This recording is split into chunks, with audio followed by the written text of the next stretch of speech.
There he is. Yay. No more swearing. No more swearing, Peter. According. Say again.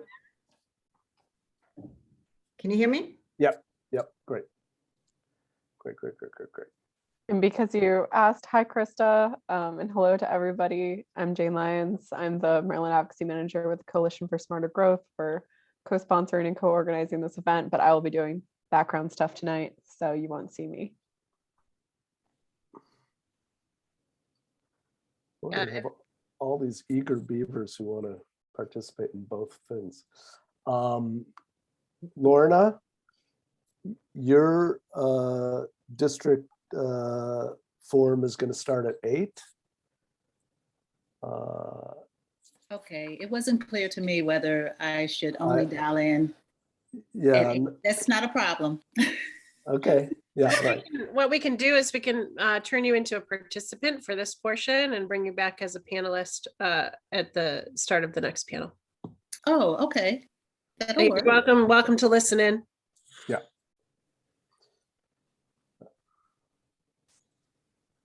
But we're live on Facebook. Okay, great. William, can you unmute yourself for a sec and make sure we can hear you? Very good. Can you hear me? Yes. And is it Montier? Is that the correct pronunciation? That is correct. Thank you. Great. Let's see. 1, 2, 3, 4, 5, 6, 7, 8.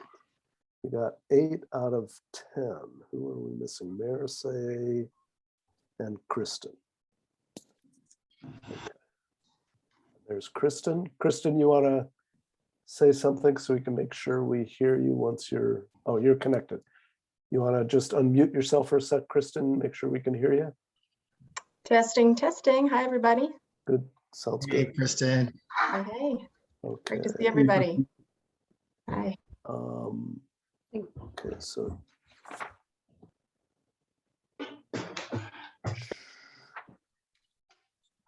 And George, you're going to be a participant in the second session that we do, which starts at 8. Are you there, George?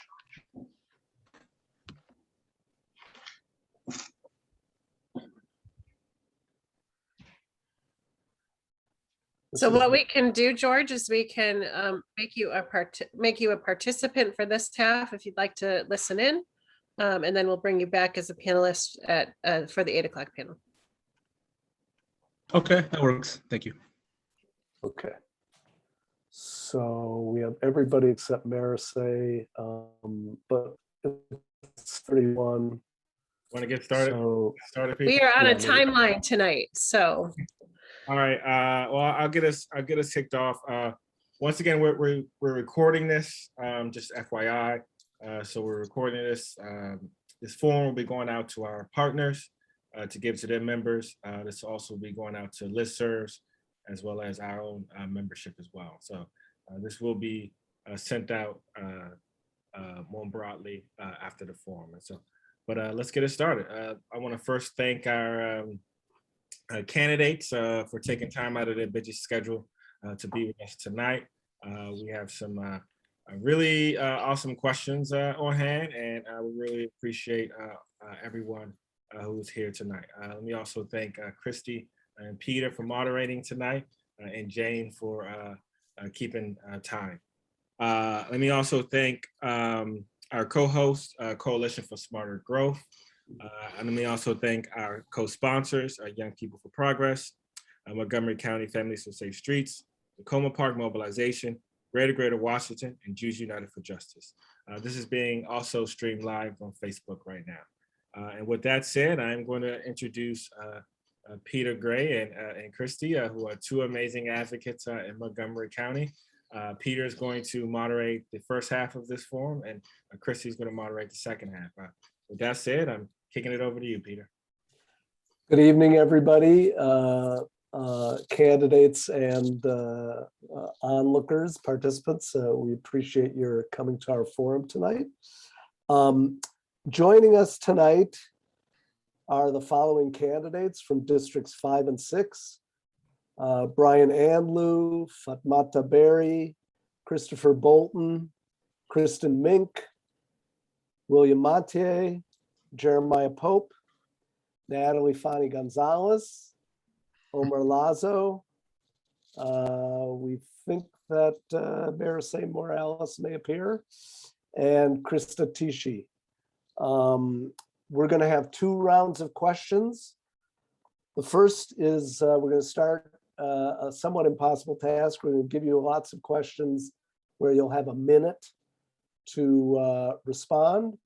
Obviously, we have a lot of candidates participating tonight, so we need to stick to that. And at the end of your minute, you will hear a sound, a ding, and that will be the signal for you to stop talking. And then after that, those series of questions where you get a minute to respond, we're going to do at the end a sort of a lightning round where we'll ask you yes or no questions. Raise your hand, thumbs up, thumbs down, whatever. Questions will be posed in the chat as they come up so that both the participants and the candidates can reference them. And as I said, we'll have a timer ding loudly when your 1 minute is up. We may mute you if you go on too long. But I wanted to start out the forum with a minute or 2 of remarks by Andrew Friedson, who is running for re-election in District 1, and so far has avoided any competition in that race. So Andrew, you want to say something about transportation to everybody?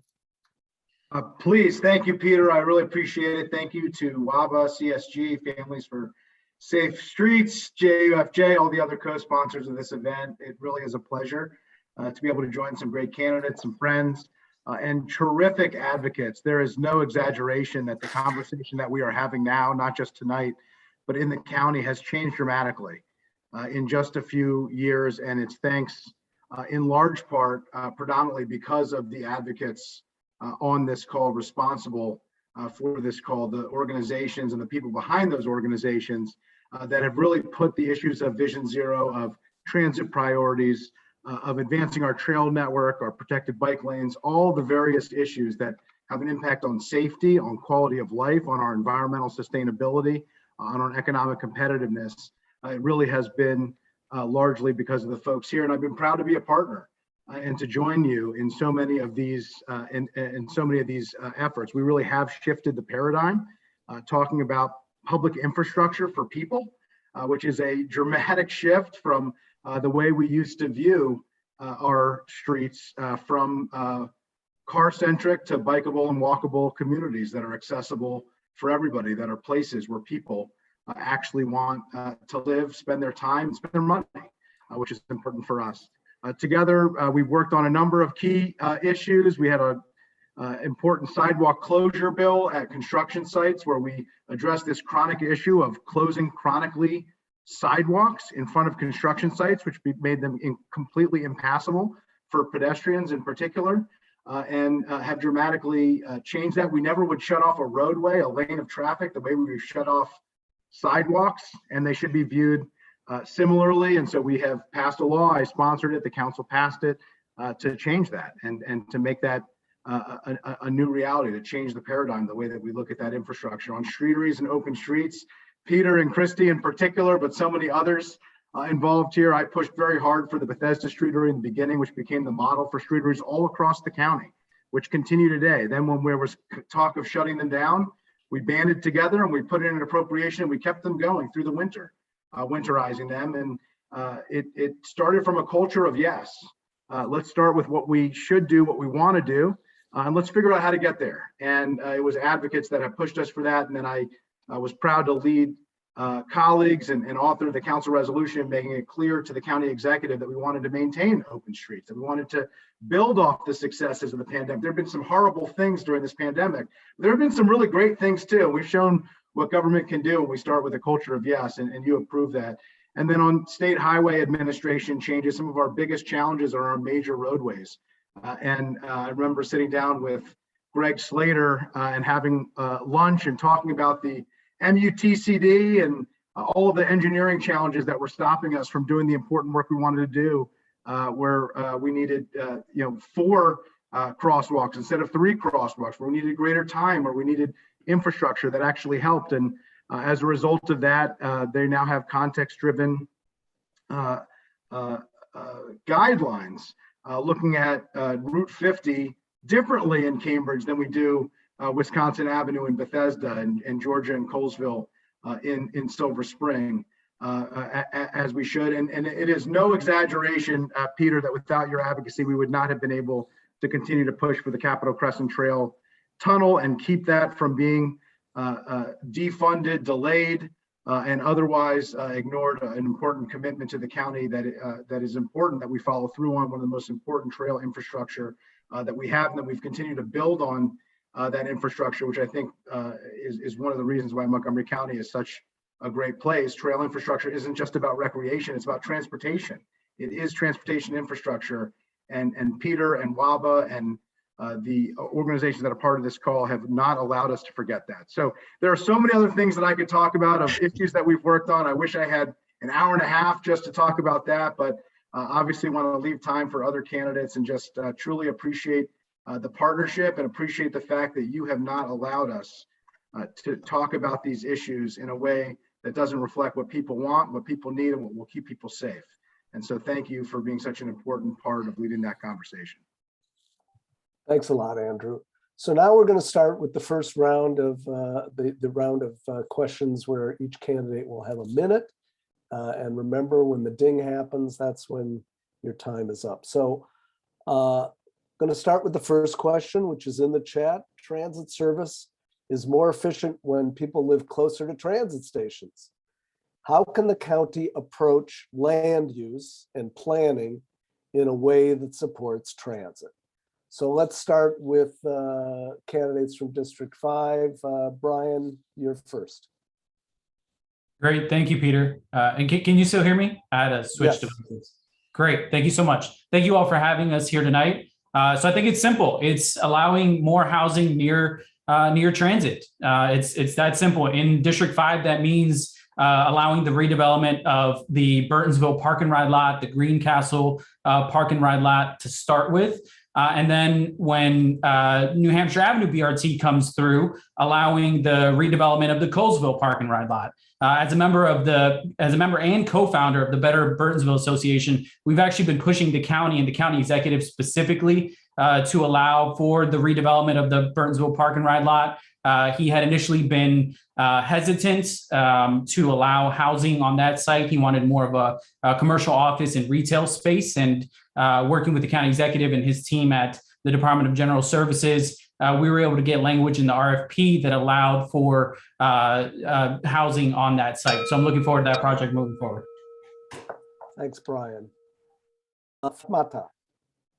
So very simply put, making sure that people are where the transportation is, making sure that where we already live, we have proper transportation.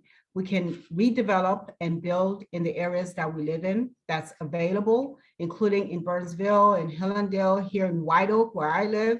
The redevelopment is there. But as we're redeveloping, we're making sure that we have the BRT, and we make sure it's a dedicated lane for the BRT, because otherwise, what's the point? No one will get on that BRT. Making sure that as we are progressing and providing the more housing for people, that the housing actually is affordable to those who live here. And so it will be, the transportation then will be provided for those who can afford it. So transportation, where we live, bring it in, create it here, and make sure that we can get to it. We can build around transit, but we also have to think about building transit where we are and where we live, and making sure that our transportation is more fair and affordable. Thank you, Fatmata. Daniel, Koroma. Yeah, and thank you so much, Peter and everyone. So in District 5, the challenge we face is that many of the roads where we're having challenges are actually state roads. And so the number one thing the county needs to do is to work with our state partners. Obviously, we need to build a robust transportation network, even within District 5, but throughout the county. And what does that mean? It means ensuring that we connect all the economic dots that are within the District 5. So that could be Leisure World, Burtonsville, Hillendale, and the points in between. again, from Columbia to Silver Spring, it's going to be a major, major development corridor. That's why I believe the county should make the necessary infrastructure development so that we can have 15-minute walk community. Let me give you an example of this. We have a senior housing right here on Milestone, and we have senior citizens who want to go to the White Oak Shopping Center. Right now, there's no crosswalk on 29 on Stewart Lane. Thank you, Daniel. Sure. Kristin? Hi, everyone. Yeah, thanks so much for this question. Land use is such a key part of making sure that we have transit lines that are well used. It needs to be one of our highest priorities to ensure that across the county, a diverse range of people are able to live and work and grow their businesses near transit. That is essential for building our economy, for safeguarding our climate, and for fulfilling our shared intention to be a place that values equity. So that means we need lots of transit-oriented affordable housing. We need market rate housing that's available at a range of price points. We need to invest in social housing.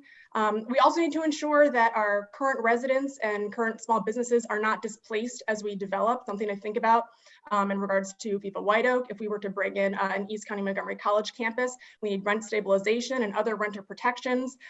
We need to be in close communication with our existing small businesses in these growth areas to ensure they're able to sustain throughout the construction process. Thank you, Kristin. William Montier, you're next. Yes. Thank you, Peter, for having us and conducting this tonight. Yeah, I agree with my colleague. You know, it is simple.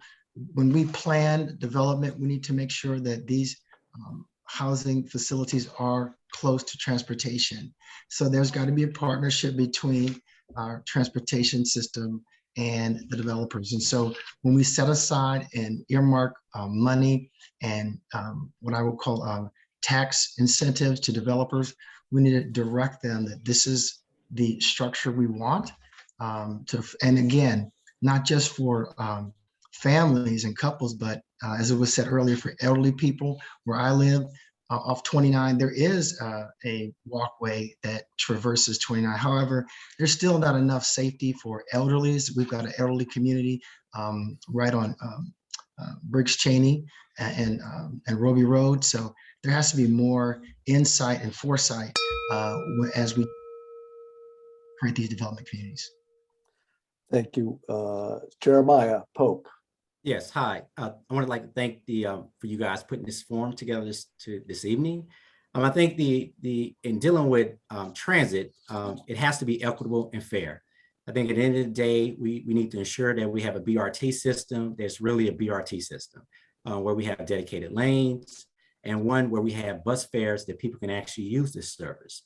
And so I feel like when we're dealing with development around the county, particularly in the eastern part of the county, we need to make sure whatever development projects that we have, also that our legacy residents and new residents are able to afford to live here. So this is an approach that we have to take as a community. We need to ensure that people know what's going on. And I think once again that it has to be equitable, it has to be fair, and it has to be development that's affordable. And we need development that has set aside to ensure that people are able to live here. Okay, now on to the District 6 candidates. Natali, you're up first. Thank you so much for the question. Gotta tell you guys, this is my expertise. I was the vice chair of the Montgomery County Planning Board, and for almost 8 years, I've been working on land use and transportation. Very proud to have worked on over 20 master plans, making sure that we're building communities within transit areas, metro sites, Purple Line, the MARC Rail. In District 6, as many of you know, we have 3 metro stations plus the Kensington MARC Rail. And I have worked on every single one of those areas, making sure that we have housing there, but also affordable housing there. I started on land use back in the days when I was working for CASA. I remember my first meeting was on the Purple Line and making sure that this huge infrastructure that was coming in wouldn't displace our community. So making sure that people stay to benefit from this investment that is really needed. It's key, and I'm a champion on it, and I have the record to prove it. Thank you. Thank you, Natali. Omar, you're next. Well, thank you very much for the opportunity tonight. I think obviously we need to definitely concentrate on building more housing in transit centers. But I think more importantly, these need to be affordable because if you put housing in the transit centers that people can't afford that live there, you're always going to run into a situation where people are having to commute to get to those transit centers or to get to those places of work. So in Wheaton, we have the big gateway project on University Boulevard and Veers Mill Road. There's going to be just a multitude of units that are going up there. And part of what I've been working for years now on the Wheaton Urban District Advisory Committee, on the Wheaton Redevelopment Advisory Committee, being in Wheaton for 33 years, is making sure that we have representation. And for me, it's going to be very important that that big project is going to have accessibility, for people with lower income.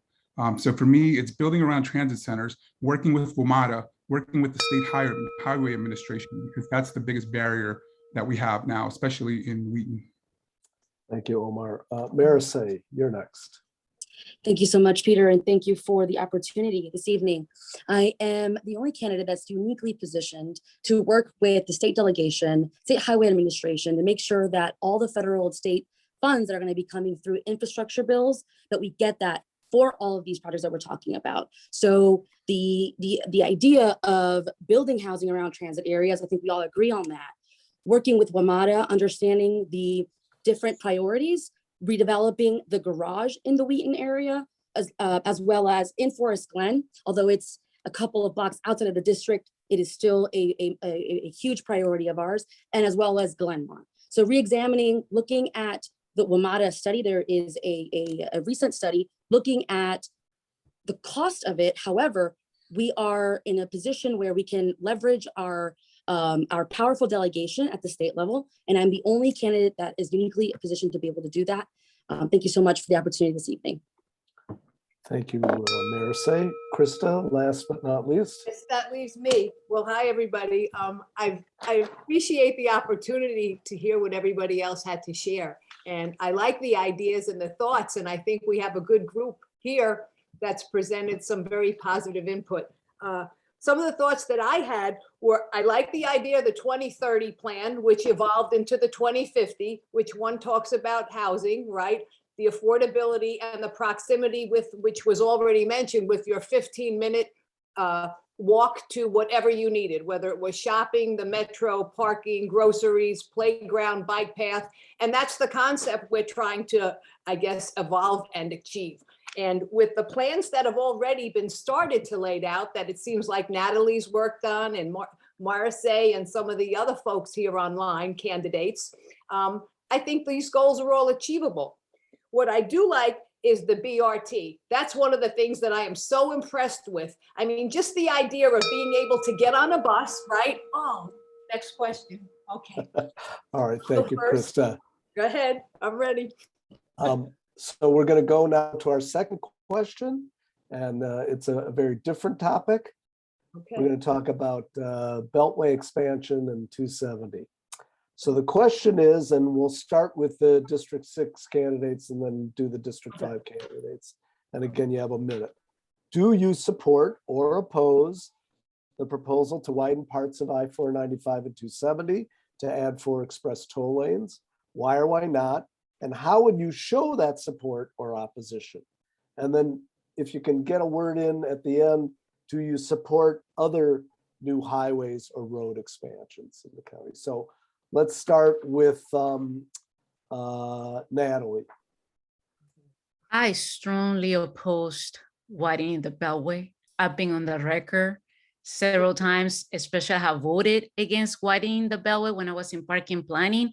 It's against, if you're really an environmentalist, you will never support this massive luxury lanes that's not solve congestion.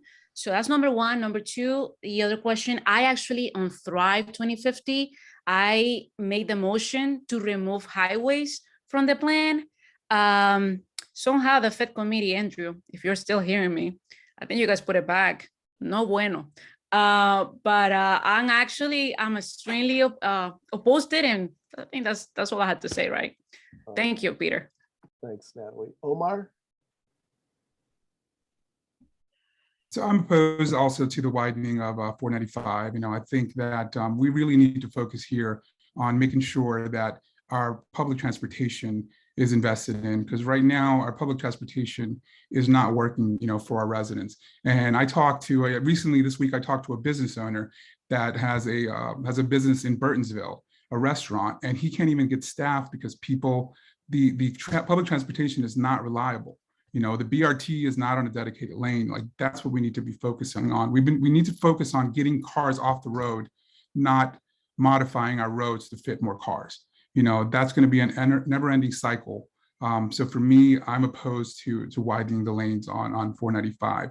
I was on 270 as well. I used to live in Montgomery Village. I use that road all the time, and I understand the traffic issues, but I also think that we need to focus on making sure that people have a more viable option, especially in the up county, so that they don't have to get in a car to ride, 25 miles. Okay, thank you, Omar. Maricé, you're up next. I am strongly opposed to the expansion of 495 and 270. I was one of the early naysayers, along with the delegation. We called Governor Hogan out when he was proposing this. I have been on the record from the beginning. I would add, for the reasons that it impacts wetlands, goes into environmentally sensitive areas. It also impacts cultural, historic resources that we have in our county. And 270 has stormwater management issues. So I think the last part of the question was whether we would, if we would support any kind of road expansion. I would say only for the purposes of realigning with CCT. That would be my only exception to that. Thank you so much. All right, thanks, Maricé. Christa? Alrighty. Well, I've spoken to a lot of people and asked their opinions on it. And I get a lot of people saying they have no problem with widening of 270. And then I kind of ask them why. And then I think about it a little bit. I'm not really in favor of widening 495 and 270. Is my minute up already? It shouldn't be. I think I got a few more seconds, right? Yes. Okay, so I'm going to go on. So I think the idea is to move those barriers. There's some chemicals that are in those barriers that are very detrimental to the environment and to us, our breathing.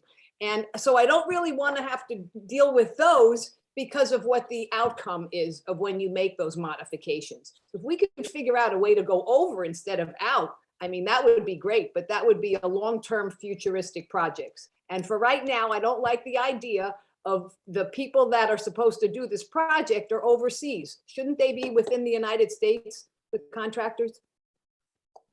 Okay, thank you, Christa. Let's hear from the D5 people now. Brian, you're up. Absolutely not. I don't support highway widening. Highway widening typically results in induced demand, which typically takes up the added capacity quickly. So no, I don't support highway widening. As Ms. Morales mentioned, there's also concerns with environmental impacts, particularly stormwater management on both projects, impacts to historical and natural resources. And so I wouldn't, if the state does move forward with 270, I'd fight for a firm commitment for an actual transit allocation from the state. However, with that said, there is one road project that I support. It's the Burtonsville Access Road. And that's because that's more of a economic development and traffic safety project, and not increasing for the purposes of making traffic flow faster. It allows people to get in and out of the businesses on the north side of 198 a little bit easier. So that is the only road project that I support. Okay, Fatmata. Now go. Okay. Okay, so no, and no. No to 495, no to 270. There's no evidence that shows that it does anything positive. In fact, it's the opposite. We know that doesn't work. Here in District 5, we know that what we need is to get the cars off the road and provide accessible, affordable transportation for people. We know that we need to have fare free transit for transit equity's sake, especially for those of us here in District 5, because many people here don't have cars. So the highway will not make a big difference for them. So for our purposes, we need better access. We need fair reduction or free fare for those who cannot afford it. And I can't think of a road expansion other than what we have here in the East County that we are working on to get done. The BRT, I testify for that. So that is my number one right now because it will help us out, those of us that live here on 29. So I let everybody know that we've been joined by Christopher Bolton. So Christopher, you just missed the first question. So if you want to respond to the question that's in the chat about Beltway widening and 270 widening, and do you support any other road extensions or expansions? So you have a minute, Christopher. You're on mute.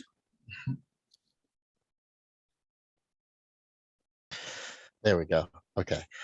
Good evening, everyone. I do not support widening 270. I do not support widening 295. I feel that all of our traffic problems have come from poor planning in the previous 30 years when these plans were derived. As for in East County, I do support some sort of widening because given the metrics of 200,000 people moving in this area over the next 20 years, I believe that a lot of people aren't going to take their cars off the road. I support moving to an electric fleet and getting rid of the gas cars, but I find it difficult that people pay 30% in income on rent and 15% in income on their vehicle, and they're going to ditch their vehicle to go shopping for 2 hours and then have to bus back. So that's kind of a tough merge. 29, for instance, right above Industrial Parkway, that will need to be expanded, but we'll need plenty of study because the weight measure on that bridge is capped out. So that makes it really tough to kind of expand that road, but it's going to be necessary with all the people that are projected to move in the area. Thank you. Thank you, Christopher. Daniel, Koroma. Yep. Well, I think there's commonality. I do also oppose any widening of 495, and not only because of the environmental impact that it would have, but also the equity. I mean, the racial equity impact that it would have as well. Many in this neighborhood actually are going to be part of the new District 5, that it would be impacted. But also, we need to build a robust transportation network. The goal would be, as our bus fleets age, we replace them with electric buses. What I would also fight for is to ensure that the county put in place a robust incentive that would allow residents to buy electric vehicles. But then we need to also build the charging station that would serve, the electric fleet and the private vehicles that are owned. And all of this can be done right here in District 5. We do have the land that all this infrastructure can be developed while we are also developing as well. Thank you, Daniel. Kristin.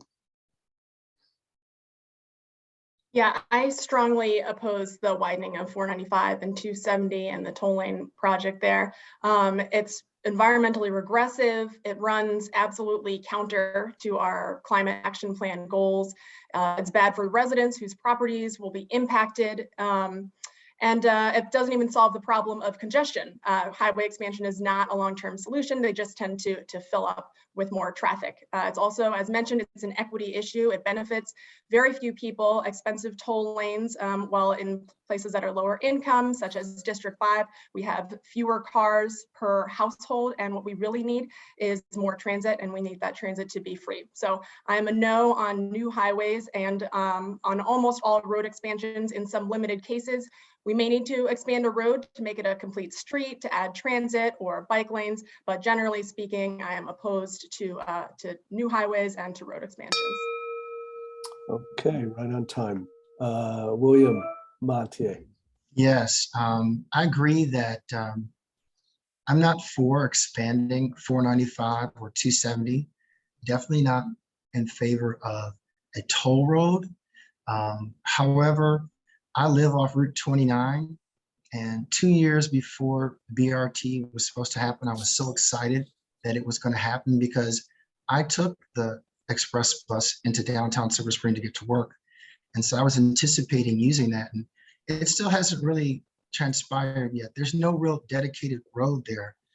So to the extent that we would need to study it to see if it's feasible, but I don't see how you can have a dedicated road without another lane on Route 29. Okay. Jeremiah, you're the last to address this question. Yes. So as a person who lives by 495, I'm a resident of the Hillendale community for the last 15 years. So I've seen and experienced how the 495 is operated and what the impact could be if we expand it. I will agree that I don't support it. It's an environmental issue. I think the main thing we need to be focused on is expanding our BRT system, getting cars off the roads. But I will agree with one of my colleagues that we do need to do something with 198. That's almost a death trap. It's one way we do need to expand that road. But as my other colleagues said, I don't want to expand any other roads. I don't want to do anything with 495, and I don't want to do anything with 270 at this time. Okay, thank you everybody for your responses to that question. We're going to move on to the next question, and then we'll flip the districts. We'll start with the District 5 people and then move on to the District 6 folks. So this is something that many of you, if not all of you, have addressed both indirectly and directly, BRT. So since 2013, the county has envisioned a bus rapid transit network. Since that time, 9 years ago, only one BRT line has been constructed. And without dedicated lanes, is BRT still the right vision? And if so, how can the county council move the BRT plan forward? So let's start with Brian. Yeah, absolutely. It's still the right vision. As much as a third of the East County does not have a vehicle, they depend on transit to get to and from work, to get to amenities and things like that. I disagree with some of the other candidates that you can't build better BRT within the existing right-of-way. I've worked on the better BRT concept when I was a council staffer, and I can, in fact, I think, accommodate BRT on 29 south of White Oak within the existing right-of-way by narrowing lanes and getting rid of the median. In addition to that, I think we need to look at east-west BRT, particularly on New Hampshire Avenue and on Randolph Road. Beyond that, just going back to BRT on 29, I think DOT's study of better BRT is flawed. They made some incorrect assumptions about mode shifts that make the project look not as viable or as attractive as possible. And they call for a third span across New Hampshire Avenue that drives up the cost of the project. Thank you, Brian. Fatmata, you're next. Yes, I testified for the BRT long time ago. As the question says, it's been such a long time. And I am 100% in support of the BRT. It makes no sense to not have a dedicated lane, because why would I leave my car if I'm going to be on the bus that's going with the traffic? Right. And you can do it. DC has done it. New York has done it. I'm not sure why we think that we can, and how can they do it? Just do it. Just do it. We've agreed that it needs to get done. Just do it. I think we sometimes complicate things more than they should be, and it's possible to do this right now. There are people out here who do not have cars living in White Oak who need to get to work, and they're having a very difficult time. There are people standing out in the cold, in the freezing cold, waiting for a bus to come get them, and sitting in a bus for hours to get to work out in Bethesda. It's not fair to them, and they too must be treated the same as everyone else around the county. And so we need the BRT to be put here for them to get to work. Thank you, Fatmata. Christopher Bolton, you're next. Yes, so I support the BRT. I think in conjunction with PG County, I would also set up a BRT that goes to the Green Line and a BRT that goes directly over to the other side of the Red Line until we get this Purple Line kerfuffle under wraps. There are too many people, like Fatmata said, that have to take a bus an hour and a half. My car broke down one time. It took me an hour and a half to make it from my house in East County all the way to Benihana's in Bethesda.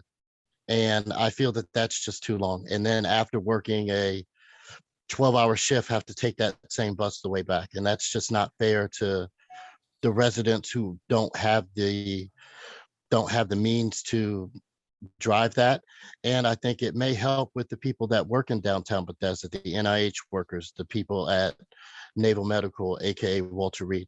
And I think that would be beneficial to go back and forth. Thank you. Daniel Koroma. Yeah, so obviously I support BRT, but actually I believe in the expansion not only on New Hampshire Avenue, I believe between Columbia and Silver Spring. Because when you look at car congestion, listen, I live right at the bottleneck, right on Stewart Lane, and then going down to Four Corners. That's where the bottleneck is. And so it is impossible, I mean, to do a dedicated lane in Four Corners. The right of way is right where the poles are. In fact, there's a bus stop right there that barely can fit 4 or 5 people. So we need to make sure that we build a robust transportation network. And that includes BRT, not only, as I say, from on New Hampshire Avenue, but also have robust transportation options that could take people from Hillendale, for example, to downtown Silver Spring. By doing that, we would encourage people from leaving their cars at home. It's expensive to drive. BRT is the solution, in my opinion. Okay. Kristin Mink. Yeah, so the CIP has lines budgeted now for BRT lines budgeted for completion in the next few years, and it's going to be the job of this next council to ensure that those do move forward quickly and with an emphasis on quality. So we need transit to effectively serve the people who need it. We also need it to become the preference for people who have cars. So that means dedicated lanes, bus shelters. It means safe sidewalks and bike lanes to get to the stops. And for all that, we need funding. So right now there are state and federal grants for transit investment for complete streets that we aren't securing. We need to have our proposals fleshed out in time to secure those grants with match funding allocated when necessary. We need to really improve our lobbying in both Annapolis and in DC, so we're not giving opportunities away. And of course, a lot of this depends on the use of state roads, and we'll hopefully soon have improved state level partnerships under a new administration. But regardless, council members need to be using our platforms to fight for the investments that we want here. Thank you, Kristin. William Montier. Yeah. So the BRT, like a lot of great ideas, is still a good idea. But I think that 2 things. One, it's going to take, we have to look at all the information and all the studies on the congestion of Route 29 to see what is necessary to make a dedicated lane to make that work. Second, the interaction between the bus and the lights has to be in place for the magic to happen. And then the last thing is, with a good idea, we just have to persevere and push it through, make it happen. Okay, thank you, William. Jeremiah. Oh. Well, like I said, I can agree with all my colleagues here that as a person who's written a BRT and spoken to people about the BRT as well at the stop, most people they appreciate it. They don't understand the difference between if it's on a dedicated lane or not a dedicated lane. They just want to make sure it's reliable. They want to make sure it's on time, and they want to make sure they're able to afford it. And I think that's what we need to understand when we talking about it from a micro level, is that the people who are actually using it, are they able to afford it? Is it going to be on time? And if we're going to have the commitment in the budget to push it forward, not just on 29, but also on New Hampshire Avenue. And also, I think we need to look at how we communicate with our residents about the BRT system. A lot of people don't know about the system as well. They just think of another bus stop. And so I think we need to do a better job on that. Thank you. So Natali, District 6. Very quickly, I would say for me, the BRT is about the equity agenda and the social justice agenda, making sure that we have reliable transit for low-income communities who take transit the most. And it's not just the bus and making sure that it has a dedicated lane. I've been on the record making sure that's what's happening, but also ensuring that we have sidewalks and in streets that are safe for people to get there, that we have the bus shelter, that we make BRT sexy. So it's not just the low income, but it's everybody. That's how you achieve the environmental agenda, the equity agenda, when we combine all those issues together to ensure that it's a transit system that's first class, reliable, and effective and safe, not just the bus, but also how people get from their home to the bus. So that's it, Peter. Thank you, Natalie. Omar, you're on mute. So I think it's a huge equity issue. You know, I think right now, a lot of the focus right now is placed on vehicles, you know, and we have to get away from that thinking that everything revolves around vehicles. There's so many people that don't own vehicles. I really don't understand the concept of putting in a BRT without a dedicated lane. I've been on the Wheaton Urban District Advisory Committee for almost 10 years now. I was appointed by the previous county executive and by the current county executive. And this is something that we've definitely advocated for over 10 years now, even when I was in a Wheaton Redevelopment Advisory Committee years ago. It's something that's also going to be able to promote economic development. You know, we've been talking about connecting Wheaton to Rockville for years. It opens up opportunities for people that live in Rockville to work in Wheaton and people that live in Wheaton to work in Rockville, and also to visit those businesses that are in those different locations. Same thing with 29. We have a big push right now to make sure that we have economic development in the East County. And I want to make sure as a county council member that we will dedicate the time and money to this effort. Thank you, Omar. Maricé. Excellent, thank you. I was a huge advocate and voted for funding for the BRT. We need to break ground now. Beers Mill Road, we're in desperate need of it. In addition to Georgia, I too am supportive of all the CIP approved projects. And to speak to District 6 specifically, we know that 67% of Wheaton Metro riders actually live 10 to 15 minutes away from the Wheaton Metro station. So this is something that is imperative so that we can get folks out of their cars, onto their bikes, or or walk to Metro. So I too would like to see dedicated lanes, dedicated bike lanes, bus shelters, in addition to what has been proposed, which is an increase or the implementation rather of queue jumps at key intersections within the BRT lanes. This is something that would be a priority of mine. Thank you so much. Thank you, Maricé. And Christa.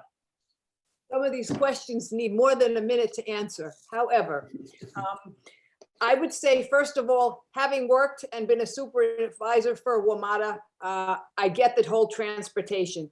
It does have to be affordable, and there is no one single solution that's going to work for every roadway.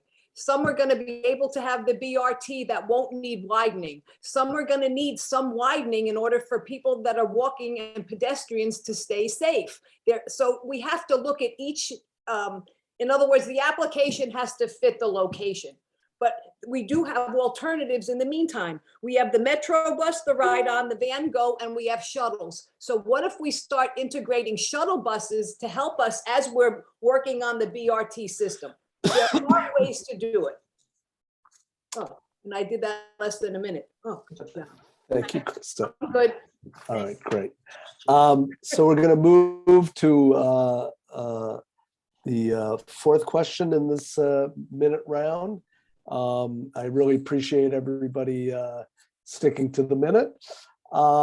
So the question is, the Washington Area Bicyclists Association is proposing that the county fund the construction of bikeable, walkable networks in 4 equity focus areas in Wheaton, White Oak, Langley Park, and downtown Silver Spring. Yeah. So first of all, do you support this $110 million proposal, which will also help achieve the county's climate and Vision Zero goals over the next 6 years? And what else do you think that the county council can do in the next term to make walking and biking safer and to help increase biking, walking, and transit mode shares? So we'll start with the District 6 folks. Natalie, you're up. Well, first of all, let's make sure that when we make decisions, especially on the budget, let's put people first, not cars. So that's number one. Two, obviously, I do support the budget as you described it in your question, Peter. And I have the track record supporting walkable communities, bikeable communities. I'm a cyclist personally. I ride my bicycle everywhere and I walk everywhere. And I can see and understand how unsafe it is for people to do it. There's no way I will cross Georgia Avenue with my children on a bicycle. There's just no way. And I live right on Wheaton. But it shouldn't be that way. We should base our decisions based on people and not cars to move them fast. But it's also, this question is not only about bicycles and walkable communities, it's also about businesses. Making sure people can walk to a local business to spend money. It's a great way to support the economy of our county. So it's part of the economic agenda too. Thank you. Thank you, Natalie. Omar. So this is something I've been working on for the longest time, especially on the Wheaton Urban District Advisory Committee. I worked with the Pedestrian and Bicycle and Safety, the Transportation Safety Advisory Committee and to tackle a lot of these issues here in Wheaton. So we've helped put in pedestrian crosswalks. I've actually myself have written in and had crosswalks installed. We definitely need more lighting. A lot of the deaths that are occurring right now are occurring at nighttime. And in Wheaton, especially on Georgia Avenue, most of the deaths are happening in Aspen Hill and Wheaton in my district. So those are things that we're definitely advocating for. As far as the budget, I am definitely for it. In order to have economic development in Wheaton, we need to make Wheaton walkable. And that's going to be really one of the main focuses, for me in my district, is making sure that our areas are walkable. So years ago, in 2019, I did a walking tour with PB, the Pedestrian Bicycle and Transportation Safety Advisory Committee. And it's something that we put a focus on the needs that we have, and I want to continue that work now on the County Council. Thank you. Omar. Maricé. I would absolutely support setting aside these funds for our EFAs and Wheaton being 55 million of the $110 million. So as I mentioned before, I am uniquely positioned to be able to find those funds, especially during this transition out of the pandemic. There will be federal funds, there will be state funds, and we need to be advocating and have our priorities and our messaging all placed in a way that we're all speaking together on these issues. We know that in EFAs, folks are twice likely to not have a car. 34% of folks in EFAs will be using public transit. And so we already know that the demand is there, and I would absolutely, this would be one of my #1 priorities. Okay, thank you, Maricé. Christa. I think money that saves lives is money well spent. So if it is 110 million, but it's going to keep people safe and allow them a means of transportation, and also I believe it's something enjoyable and will keep people healthy. I mean, cycling is all around a good thing. When I first came to this area, and I'll try and do this briefly, but we started cycling, and we would cycle from Beach Drive all the way down to the Bronx Zoo and back. And what we did was we would make a goal that we would pick up all the trash along the way. So if we could incorporate some trash cans, some benches along these bike paths, and make this an enjoyable situation to promote people to get out and cycle and stay healthy, enjoy, just like Natalie was saying, the environment, I think that's all part of it. And I think those funds can be well spent. And if we can find a way to appropriate them, that's a good thing. Okay, thank you, Christa. Brian. Yes, absolutely. I support WABA's proposal to fund all Tier 1 projects in this next 6-year CIP cycle. One of the EFA's equity focus areas is White Oak. It's about a third of the 110 million. So absolutely, I support anything that makes it easier for residents in my district to get around. It's also personal to me. I'm going to go out on a limb and say I'm the only council candidate in this district or otherwise that has biked over 1,500 miles in the last year. So I've seen a lot of gaps. I've seen a lot of issues crossing Briggs Cheney, crossing other major roads and highways. So I have serious concerns, and anything we can do to improve those and save lives, as others have said, is important to me, and I would support that. And so if we want people to shift modes, we have to make it easier for them to do so. So yes. Thank you, Brian. Fatmata. Yes, I completely agree. I know that in our community over here in East County, this will become extremely helpful. It not only assists those who may not have a car, but it also reduces our carbon footprints here in Montgomery County and in this East County. It helps the lower income folks here who otherwise would not have proper transportation. And it protects people's lives, right? It keeps people from being in danger if we have the protected bike lanes, and we'll make sure that those of us who live on this side of town also have the opportunity to enjoy the clean air and the fresh air without having to worry about cars coming at us. And I completely agree and support it. And I think if we invest the funds and the time and education, it could happen as fast as we possibly want it to happen. And that's what the council has to do. They have to reach out into the communities and include the community that they're trying to serve to make sure this happens. Thank you, Fatmata. Daniel Koroma, you're next. Oh no, sorry, Christopher Bolton. Thank you. Well, I will vouch that Brian probably has done about 1,500 miles, and he's being generous about that. I do support the proposal.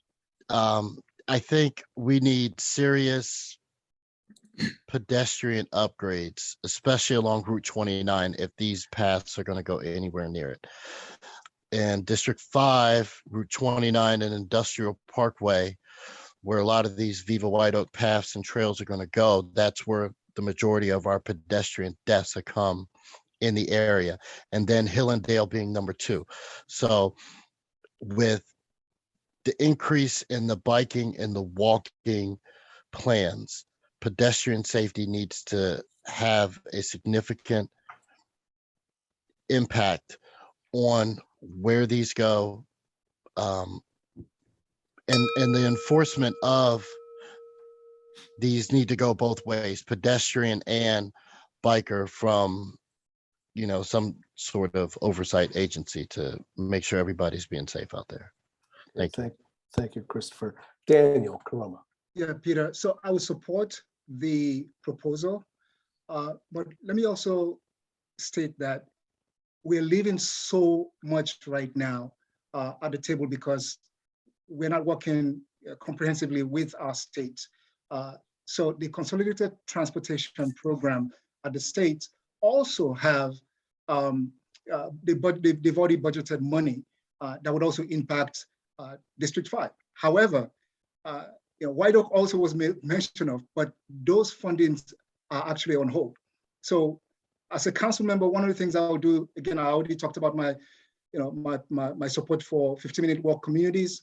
I already talked about the senior housing and how difficult it is for seniors to cross over to the White Oak Shopping Center. These are the type of things that I have worked on as a community engagement liaison for former county executive legate. And when I am on the council, these are the things that I would fight for, because we need transportation as an equity issue, as an environmental issue as well. Thank you, Daniel. Kristin. Yeah, I fully support WABA's Equitable Bikeways proposal, expediting projects for walkable, bikeable streets for safe transit access in equity emphasis areas like the White Oak area where my senior parents live is going to literally save lives as it stands now. Our continued prioritization of cars over people who are walking and on bikes is disproportionately killing our immigrant communities, community members, our low-income residents, people who walk and take the bus to work and to school. Just recently, I was at an intersection in front of Hillendale Shopping Center with you, Peter, and with others who organized this call, mourning the 6th pedestrian that we know of killed at that same intersection. So it's a clear and systemic failure that's happening here. So yeah, we have to move quickly. We have to use an equity lens as we do so. I also want to mention I've talked to many parents who either aren't comfortable taking their kids in bike lanes or it isn't feasible because of all the stuff they have with them. So talking to our community members and thinking about how we can make sure that we have protected bike lanes, how we have maybe electric cargo bikes and things like that to accommodate families. Thank you, Kristin. William Montier. Yeah, with 0 fatalities as the goal, I definitely support WABA's proposal. Protected bike lanes and also trails. I used to work with a lot of people that rode their bikes to work every day, and that was in downtown DC. It was critical for them to get to work from where they lived, and that this can also be a huge economic stimulus for our district is also a big plus. Okay, thank you, William. And then Jeremiah, last on this question. All right, thank you. Yes, as a person who actually lives in Hillendale and been living there for the last 15 years and working hard for my community, I've seen the traffic death. I've been on the listservs. I've experienced it.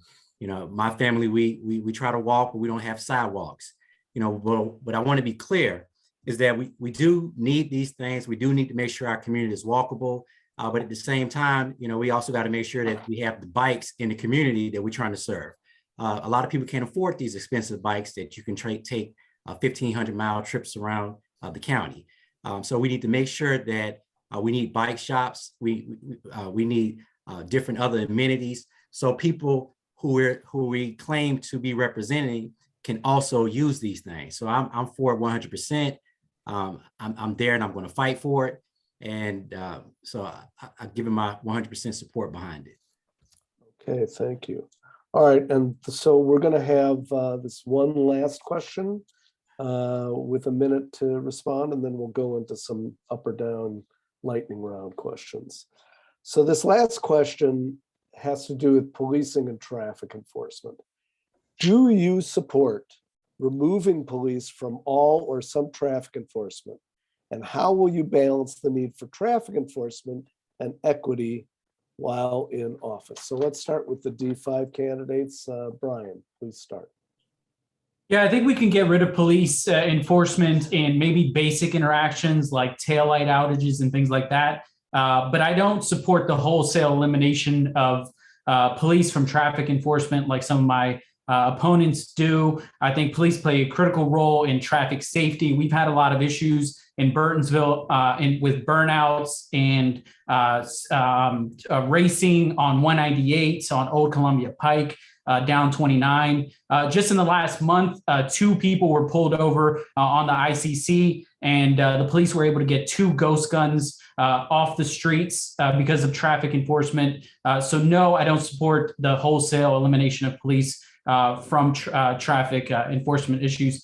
Going back to the cost of bikes, I agree bikes are expensive. You can get a cheap bike from Walmart and bike all over the county. And not only that, but as part of the Parks Department, I led a program to get free bikes for kids. So I hope to continue to do that. Thank you, Brian. Fatmata. Yes, so we know that pretextual stops by police have been used a lot. And because of that, Black and brown people are held and detained a lot more, because when they stop them for something as simple as making a left turn, it turns into something else. If we remove police from those things, then there's a better chance that we'll have less violence from police when it comes to stops. We know that cities like Berkeley, Minneapolis, and places like the UK don't use the police for simple traffic stops, for simple traffic enforcement. And we're more likely to stop some of the biases that we know we have in policing when it comes to traffic stops. We're more likely to ensure that there's safety, and it's better for the police. They can spend their time on things that are criminal, where you really need police to be involved, not necessarily in simple traffic enforcement. So I don't agree with having police in traffic enforcement. Thank you, Fatmata. Christopher Bolton. Yes. So I support removing the police from some traffic enforcement. I think that, for example, that camera that gets everybody on 495, where there's a camera mounted on the truck, can be used to take a picture of a broken tail light or an out of service light, and it doesn't need to go to a traffic stop. That will keep the police officers safe. Traffic stops are the second leading cause of police officer deaths in the country, domestic violence calls being the first.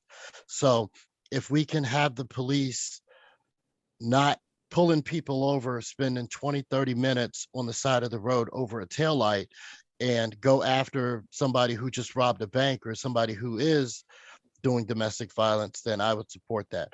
I think that the onus of broken taillights and things of that nature, equipment violations, should be a picture taken and then the onus put on the tag owner. Thank you.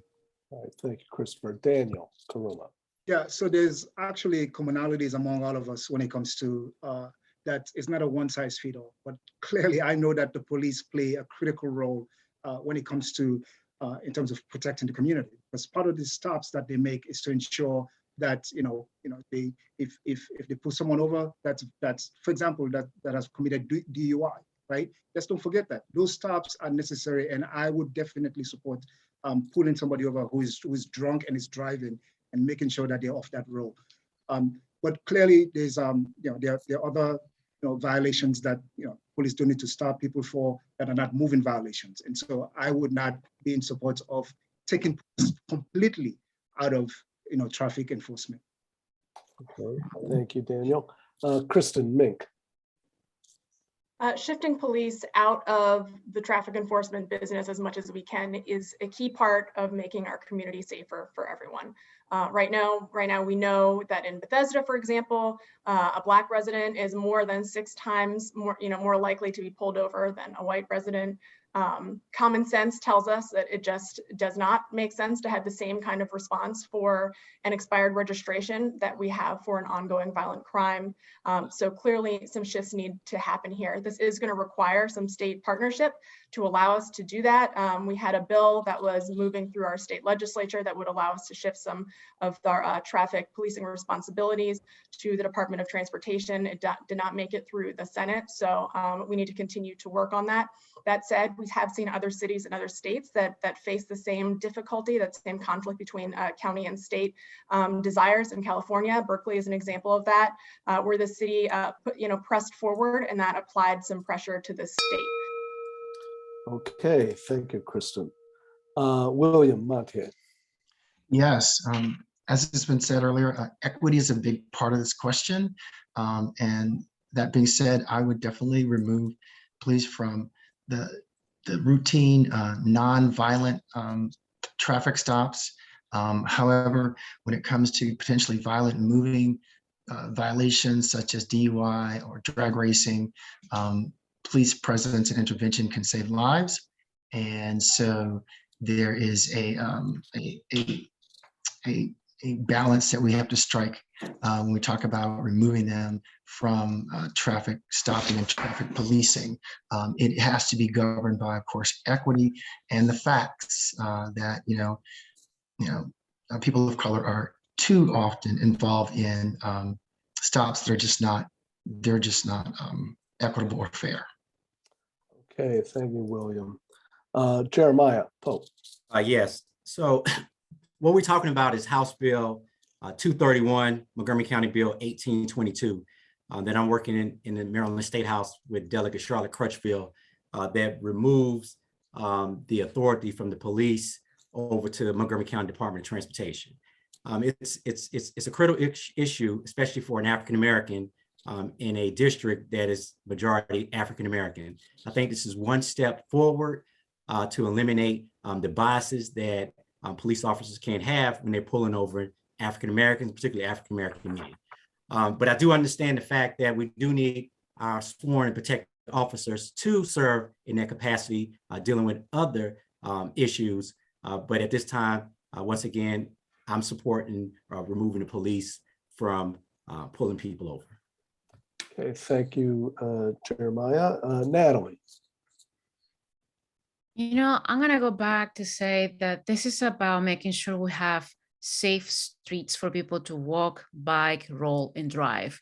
That also means making sure that we have streets that slow cars down so we can avoid all these issues about, traffic enforcement that we're talking about just now.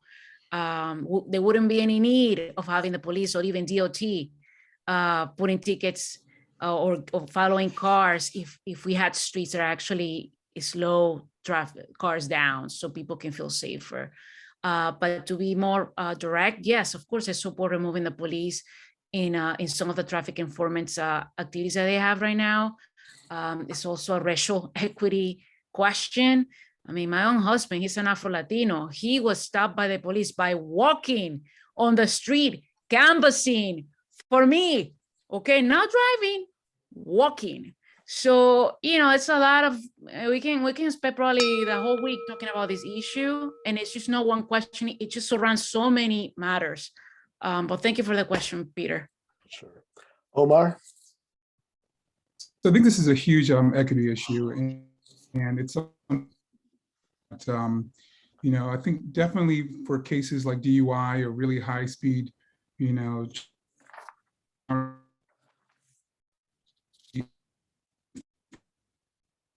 Omar, you're kind of breaking up there. I've had 3 cases where I've been pulled over. Can you hear me? Yeah. Yeah, you're breaking up. Okay.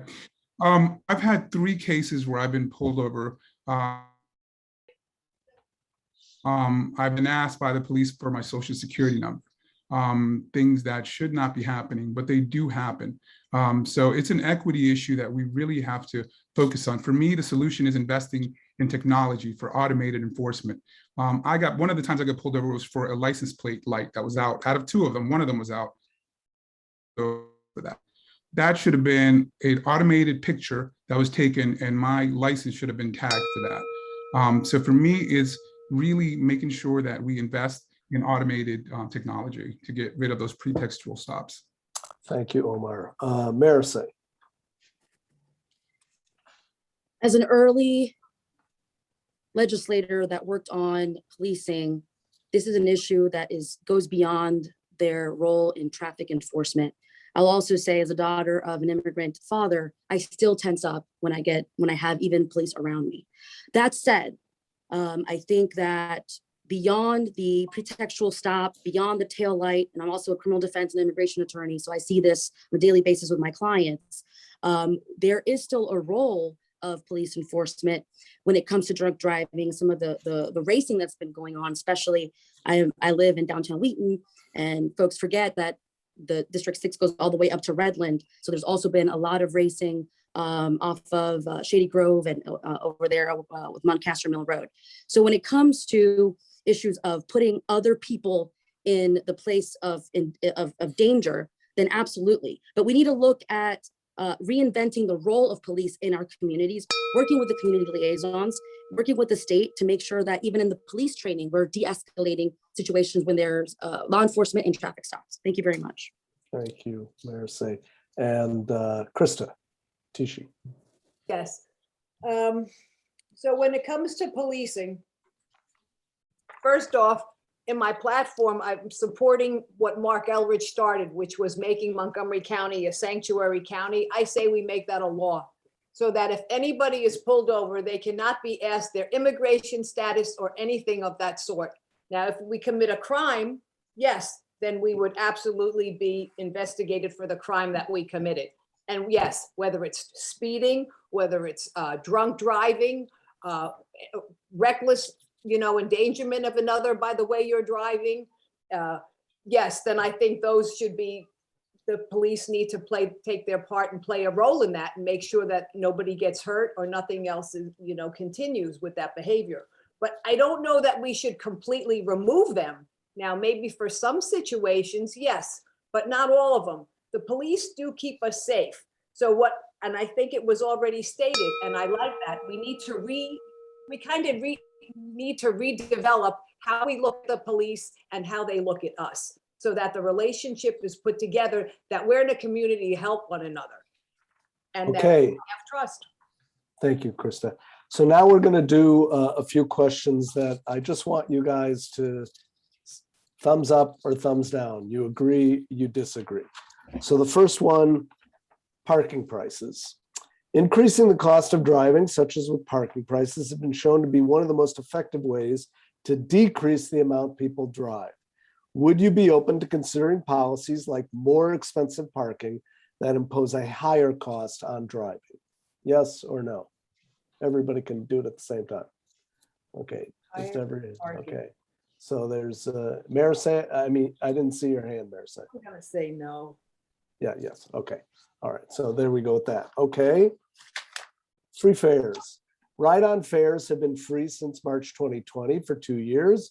Do you support making ride-on permanently free for all riders? Yes or no? Ride-on. Ride-on. Ride-on can be. Yeah, ride-on's good. Yeah. Okay, thank you. One quick thing. I know Christy doesn't have her video, so she can't do a thumbs up or thumbs down. Kristin Mink. Yeah, she does. Yes, she does. She's got two spots. She has two spots. Yeah, that's not, gotta get rid of one. Okay. And you All got- right. Well, moving on, because we do want to try and finish as quickly as we can. Mystery. Okay. Streeteries. Andrew mentioned this. The county has set up outdoor dining areas in Bethesda and Wheaton on a pilot basis where streets have been closed, tables have been set up in the streets. Should the county make these streeteries a permanent feature, which would encourage restaurants to make significant investments in this area? Yes or no? Investments? Yes, as long as it's kept clean. They clean it. Okay, great. Bus lanes. I think I know where you guys would come down on this because you mentioned it before, but dedicated bus only lanes improve travel reliability for riders by making sure buses don't get stuck in traffic. The Flash BRT does not have dedicated lanes. Would you support converting a general purpose lane to a dedicated bus lane for Colesville and other state highways? Okay, so do we gonna see say yes, everybody? with So exception- Daniel's a with no, and everybody else is yes. Okay, great. One more, Capitol Crescent Trail Tunnel, also something that Andrew mentioned. Do you support funding this $55 million project for this important regional trail connection through downtown Bethesda? Okay. And do you support funding that will complete construction of the project within the current fiscal year 23 to 28 CIP period? Oh, yeah. Okay. Okay. All right, great. So I wish we had time for everybody to, I guess if, why don't we give, Jane, can you time people for, oh, Jeremiah, what was your vote on the last issue for the tunnel? So on the tunnel? Oh, Yeah. yeah, I support Yes, the tunnel. okay. Can we give people 30 seconds to sort of make a closing statement? Jane, can you time that? Yes, no? I believe that Jeremiah is currently sharing his sound to Okay. time. All right, so Jeremiah, is that something we can do? Yep, I got it on 30 seconds. Okay, great. All right, so I will read your name off and then I'll ask you to give your sort of closing idea. Brian, you're first.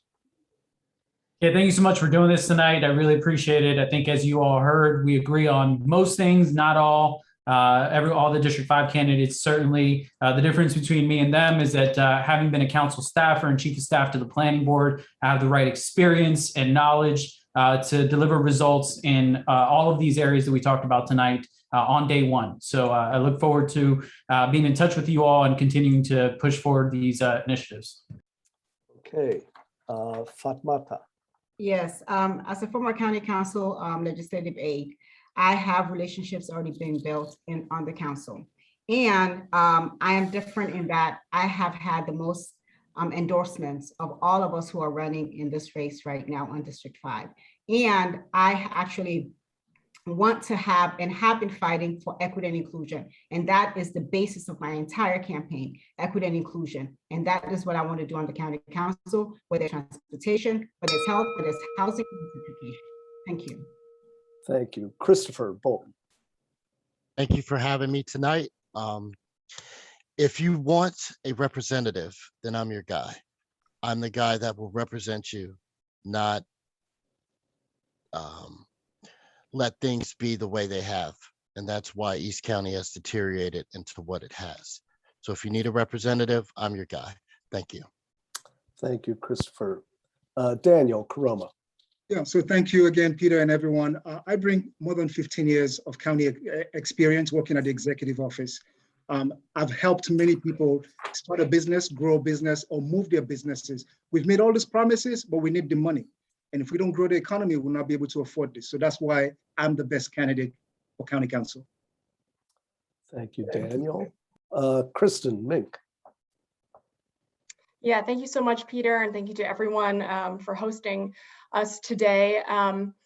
You know, we are at a point where we have been advocating for safer streets, for reaching our Vision Zero goals, for expediting our transit investments so we can reach the goals in our climate action plan. We've been advocating for these things for a long time, and I've been advocating along with you. And that's why I'm running now, is to bring that advocacy work and to bring advocates directly into the seat of power so that we can be politically courageous and we can get these things done. Thank you, Kristin. William Montier. Yeah. First of all, thank you, Peter, for having this. Thank you to my colleagues for being here. You know, we're losing jobs in this county at an alarming rate. And if we don't have the tax base and grow our economy that we need to, we won't be able to do all the things to make Montgomery County better and take us to the next level. So I'm a person who's going to have a comprehensive plan that's going to look at the Chamber of Commerce, look at the Department of Transportation, look at the education system, and look at housing, and see how they all intersect and make the goal for the county happen. Thank you, William. Jeremiah Pope. Yes, thank you guys for hosting this event this evening. I'm Jeremiah Pope, and I'm focused on equity, education, and employment. I'm focusing on listening and delivering service, and that's why I got the support of elected officials, not just in the DC area. I'm not just here in Maryland, but all over the country, who support my campaign because they believe in the ideas of me delivering, and I will deliver for our people. Thank you, Jeremiah. Natali Fani-Gonzalez. Yes, hi. Thank you so much for having us tonight. I am the only candidate here with local government's experience, and that's important. At the end of the day, look, I'm not a genius, but I work really hard, and I just want to make sure that we have a beautiful community for people to live here and work here, and to connect one another. I have a background on engaging with community members of different backgrounds, and that's the energy that I'm trying to bring at the county council level. Thank you so much for your time, and if you have any questions, you can find me on my website, natalieforcouncil.com. Thank you. Thank you, Natali. Omar. Hello, everyone. Thank you for this wonderful opportunity. I'm here just because I've been a representative of my community for so many years, over 20 years now. And I think it's important, we've had the government here making decisions, but I think personally that we haven't really reached out to the people that live in the community. And that is me, the business owners, they reach out to me when they need a crosswalk. One of the people that died right there on Georgia Avenue was a customer of mine, and their family still comes into my restaurant, and I still talk to them, and they're counting on me to represent them. We have so many issues that you really just need somebody that's really connected to the community, and I am that person. Thank you, Omar. Maricé. Thank you so much for having us this evening and for your advocacy. I am the only candidate that has been elected, has represented parts of District 6. And in addition to those funding dollars for all of our priorities, which is to change behavior, get people out of their cars, get them onto their bikes, and continue to support our bike lanes and making sure that we're increasing pedestrian sight visibility. In addition to the funding, you also are going to need to bridge a gap into some of the communities in the neighborhoods. And so having already been represented parts of District 6, I count on the support of folks that may or may not have been in favor of some of the university bike lanes. So we're going to need somebody that's going to be able to bridge that gap and bring those relationships together. Thank you so much for having us this evening. Thank you, Maricé. And Christa Tichy. Once again, yes, I appreciate everybody's attendance and everybody's contributions for their ideas and their platform. I've learned a lot for each one of you this evening, and I thank you for sponsoring and hosting this event. I am the voice of labor. I have been working with unions and for most of my life. So I bring a little bit different aspect, to the table here. But I've been called a blue collar worker with blue ribbon ideas because what I bring is jobs, and I have the ability to teach the training as a small business owner, and I care about the community. I'm out at the food consolidation hubs. I'm out there talking to people. So my voice incorporates everybody's. So thank you. Thank you, Christa. So I want to again thank our co-sponsors. We couldn't have done this forum without the co-hosting efforts of Coalition for Smarter Growth and WABA. And we also want to thank our co-sponsors, Young People for Progress, Montgomery County Families for Safe Streets, Cone Park Mobilization, Greater Washington, and Jews United for Justice. I want to remind people that so far the primary still seems to be on June 28th, with early voting starting June 16th and running through June 23rd. Everybody make sure you're registered, get out and vote, both for your district races, for the county executive, and for the at-large races. We're going to have a little 7-minute interregnum here, a little waiting period until we start our next council forum for districts 2, 3, 4, and 7. So again, thank you to all the candidates for answering things in less than a minute, even when it might normally take a little longer. And we really appreciate your enthusiasm and your willingness to talk to the public here tonight. And so we'll see everybody who wants to continue to participate, wait for the next set of candidates to come on and start talking at 8 o'clock. Thank you very much. Thank you, guys. All right. Thank you, so Peter. much. Thank you, everyone. Have a good night. You too. Have a good night. Thank pleasure. you all so much. Have a good night. Thank you. Good night.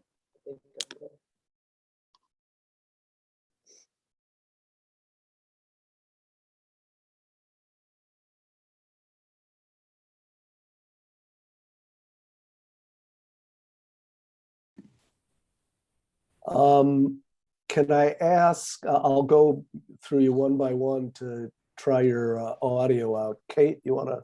Sure. We hear you. Okay, good. Can you hear me? Yep. Jacqueline? Have to unmute first. Can you hear me? Testing, testing. Yes. Thank you. That's great. Amy? Hi, yep, I like that you get promoted from attendee to participant. We're glad to give you all a promotion tonight. Paul? Testing. Can you hear me? Yep. No worries. We hear and see you. Robert?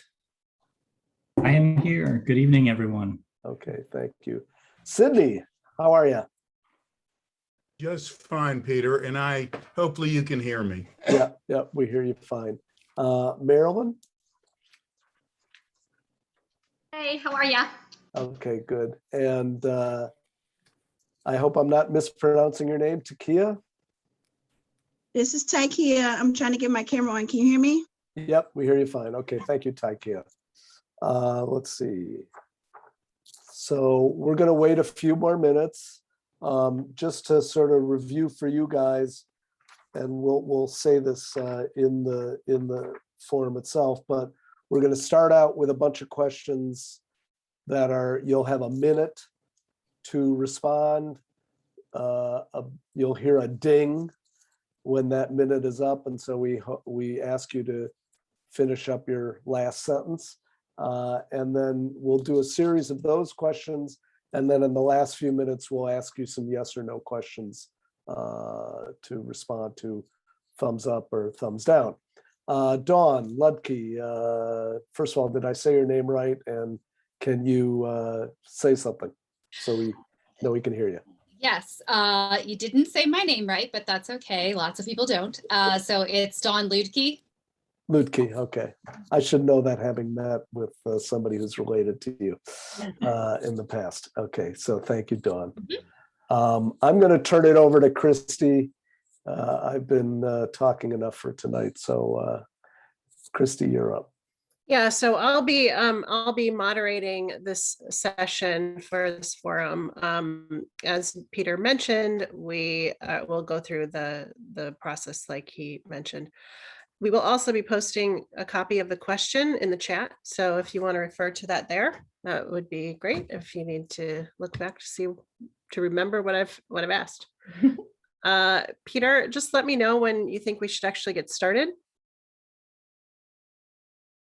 So, and also you all should be aware, we're recording this Zoom, and we are also live on Facebook even as we speak. So I'm just trying to see if we have all of our candidates here. Let's see. Marilyn, is Lorna back? Did we? We do not have. We don't have. Lorna's not here, and William Roberts is not here, and George Hernandez is not here. Or John Zittrauer. Or John Zittrauer, although John was listening in on the last one, so I assume he's going to come back. So let's give them a couple more minutes, and then we'll get started in just after 8. Okay.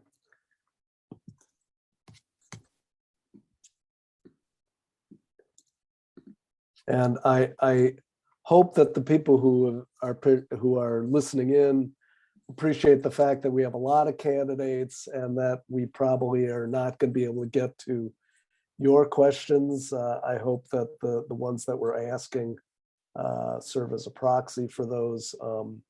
And so I apologize. So many people weren't so enthusiastic about running for county council. We might have fewer people in this, but no, I'm really glad that you're all here.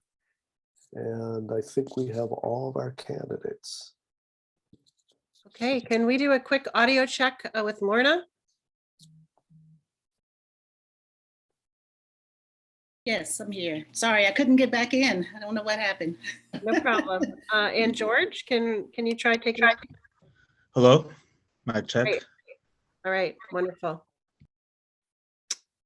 And then just William, can you take yourself off mute and just say something so we know your audio is working? Sure. How you doing? Wonderful. Okay, so it is 8 o'clock and we are going to jump right in and get started because we have a lot to cover tonight and many candidates who are participating in this forum. First, before we do get started, I would like to thank our hosts and co-sponsors, including WABA, of course, as well as the Coalition for Smarter Growth. And our co-sponsors, Young People for Progress, Montgomery County Families for Safe Streets, Tacoma Park Mobilization, Greater Washington, and Jews United for Justice. My name is Christy Daphnis. I'll be moderating this forum tonight. I'm one of the co-leaders for the Montgomery County Families for Safe Streets and also a WABA member and advocate for safer streets all across Montgomery County.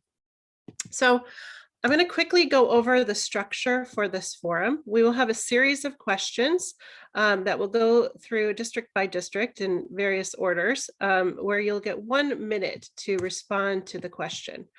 We have Jane, who's keeping time for us. Well, actually, Jeremiah, who's keeping time for us tonight. And at your 1 minute mark, you'll hear a ding. We ask you to just finish your sentence and so we can move on to the next candidate. After that first series of questions, we'll go into a lightning round. There'll be questions with a thumbs up or a thumbs down. Hopefully we'll get through all of that in the time we have allotted. If we do look like we're going slightly over, I'll try to let us know and speed things up a bit. So, okay. Joining us tonight are several candidates from districts 2, 3, 4, and 7.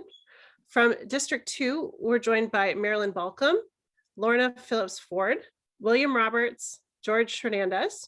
From District 3, we're joined by Sydney Katz, Robert Wu, Tiquia Bennett. And from District 4, we're joined by Amy Ginsburg, Kate Stewart, and John Zittrauer. And for District 7, we are joined by Don Luedtke, Jacqueline Manger, and Paul Schwartz. So unless Peter or Jeremiah, unless you have anything else that you'd like to add, I will jump right into the first question. Yeah, I don't think that John is rejoined us, so just Okay, pay attention to that. great. Thank you so much. So the first question is going to be on land use. Question is, transit service is more efficient when people live closer to transit stations. How can the county approach land use and planning in a way that supports transit? We're going to start on this one with District 2, and we will, someone moved the names in the document. I'm sorry. We will start with Marilyn.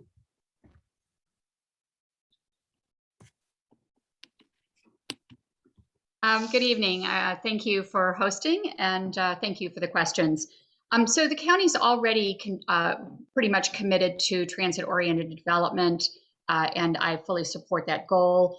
There are a lot of incentives to building near transit stations, incentives for density, making sure that we have incentives for mixed use. There's the new metro bill to incentivize building at metro stations. So I think the land use is moving in that direction. The issue is the affordability of housing near transit. And I think that that's where the county needs to invest in continuing to build affordable housing near transit. But I think that land and Thrive 2050 is certainly focused on changing land use to increase housing near transit. Thank you, Marilyn. Next up is Lorna. You hear me? Yep. Yes, I think that, as Marilyn stated, I agree with her that transit, the concept of smart growth and walking, livable communities is important.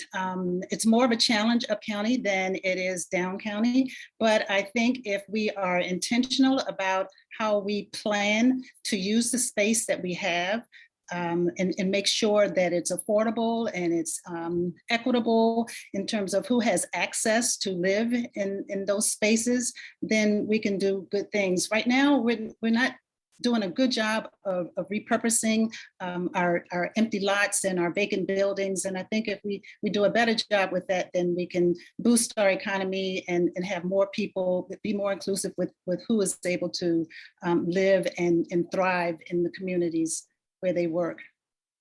Great. Thank you so much, Lorna. William. Sure. Can you all hear me? Sorry. Yep. Zoom and I have not been friends today, so apologies. Look, I think that everybody deserves access to safe, reliable, accessible transit.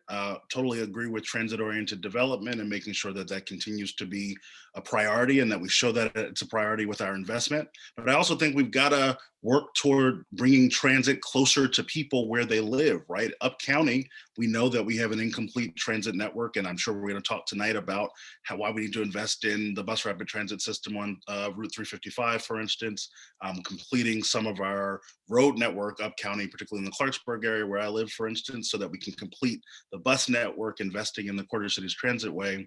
And so, yes, definitely transit-oriented development has to be part of the strategy, as well as finding ways to provide more housing types and affordable housing. But we've really got to focus on making sure we can bring transit in closer. We've got to prioritize innovative transit ideas up county as we do in other parts of the county. Thank you so much. George? We need to increase density, upzone areas around transit stops like the Metro Mark and the upcoming BRT stops. And we need to increase supply by a large amount in order to make sure that prices remain affordable for middle-class people and lower middle-class people. And another proposition could be considering a land value tax that would incentivize converting underdeveloped land near highly valued land that's near transit stops into high density. Thank you so much, George. Next, I'll move on to our District 3 candidates, and we'll start with Sydney.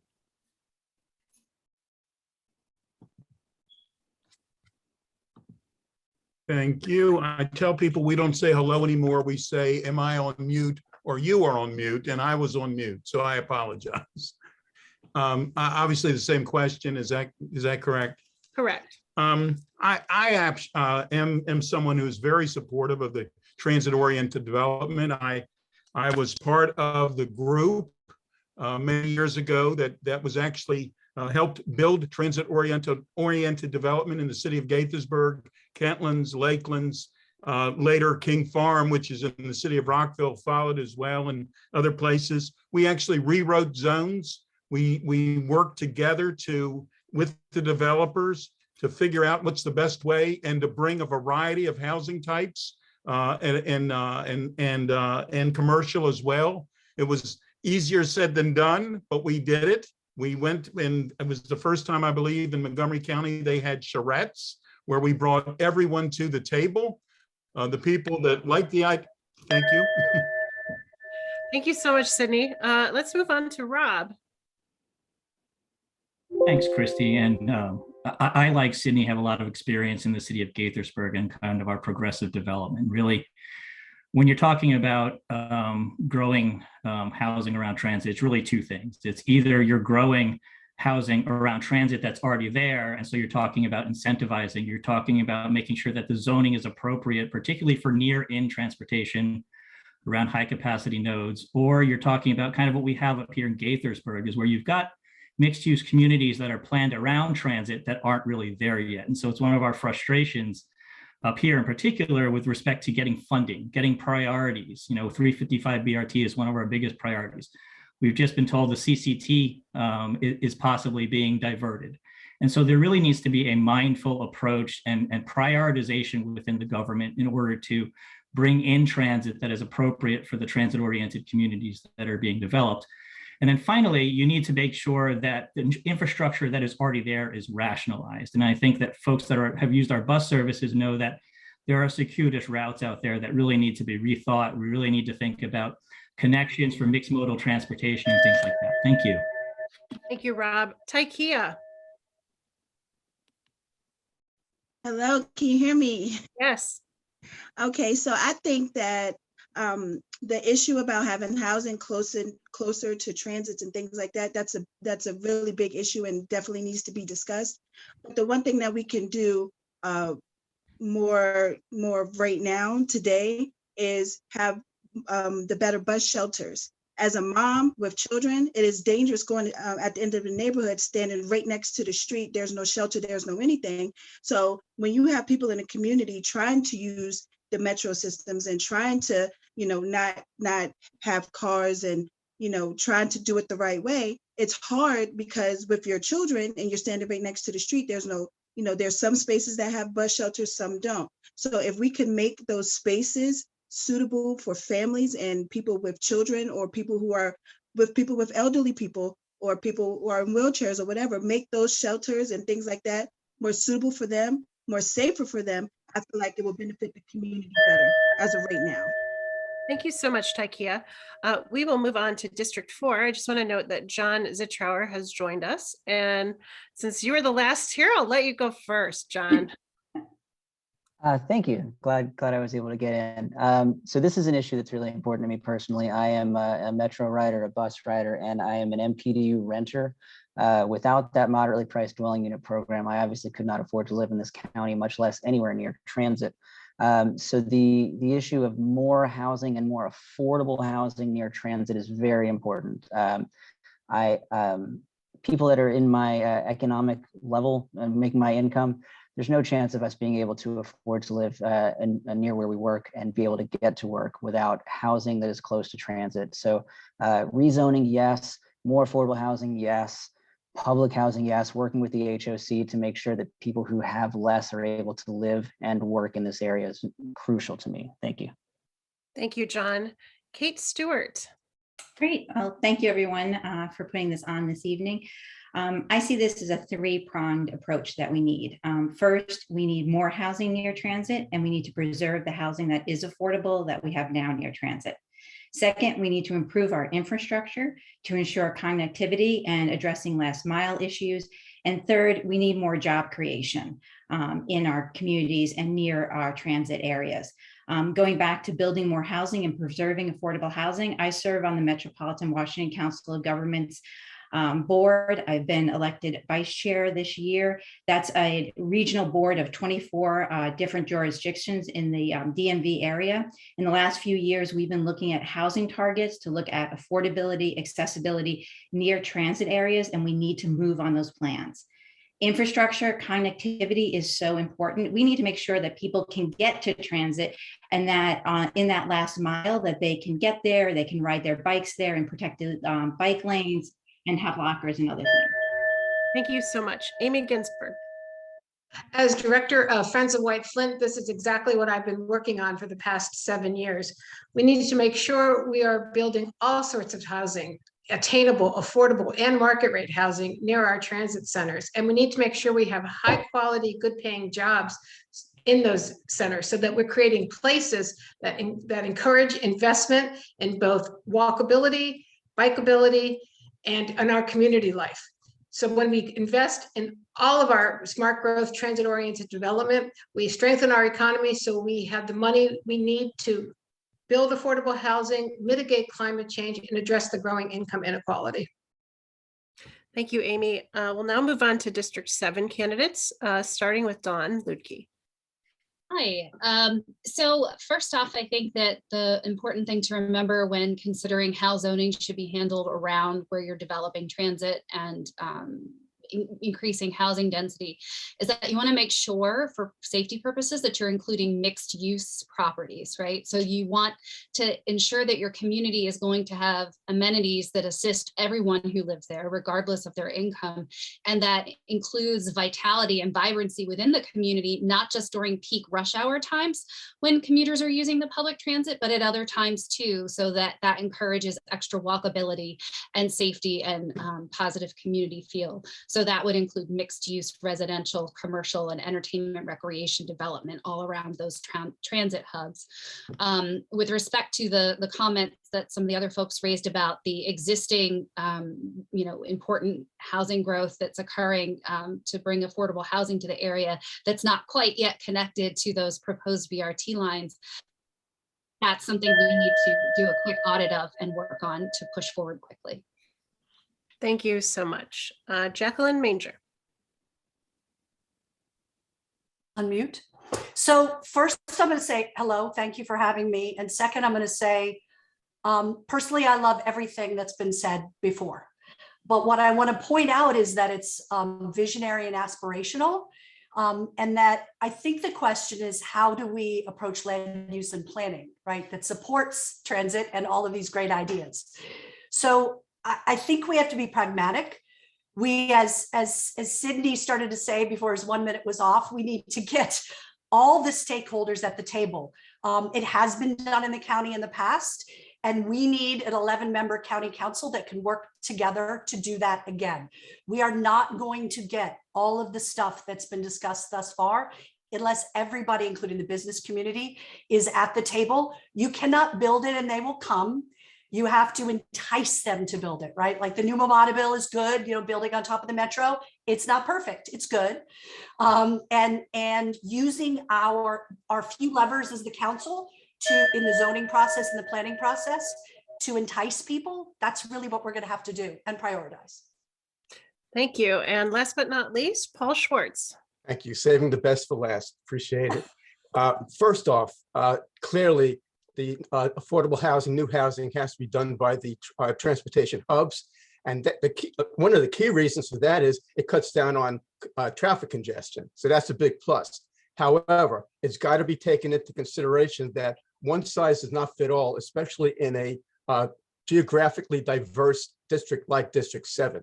So have to look at each one, each area to see what the impact is. What is clearly needed is an integrated, coordinated transit system so that you have one piece of it coordinated with the other piece so that you can cut down and make it more attractive for people to use, whether they're near the metro or not near the metro. The other thing I want to mention is that police and teachers, there has to be an incentive for them to live in the locations and communities in which they serve. That's critical when they're talking about promoting community engagement. Thank you so much. Our next question is about highways, specifically 495 and 270, but also other new highways. Do you support or oppose the proposal to widen parts of I-495 and I-270 to add 4 express toll lanes? Why or why not? And how would you show that support or opposition? Do you support other new highways or road expansions? I know that these questions are a lot to cover in 1 minute, but that's why we also put them in the chat. So remember that they're posted there. For this question, we are going to start with District 3. So with that, I will turn over to Sidney Katz for his response. Thank you very much. I have opposed the widening of 270 and 495. I've been to rallies in Silver Spring. I've been to rallies in Rockville. I'm someone who believes that they should be reversible lanes. I'm someone that believes that when Governor Hogan was at the Gaithersburg parade several years ago, when Pete Ron was the Secretary of Transportation, Governor Hogan said they weren't going to build beyond the walls of 270, and they shouldn't.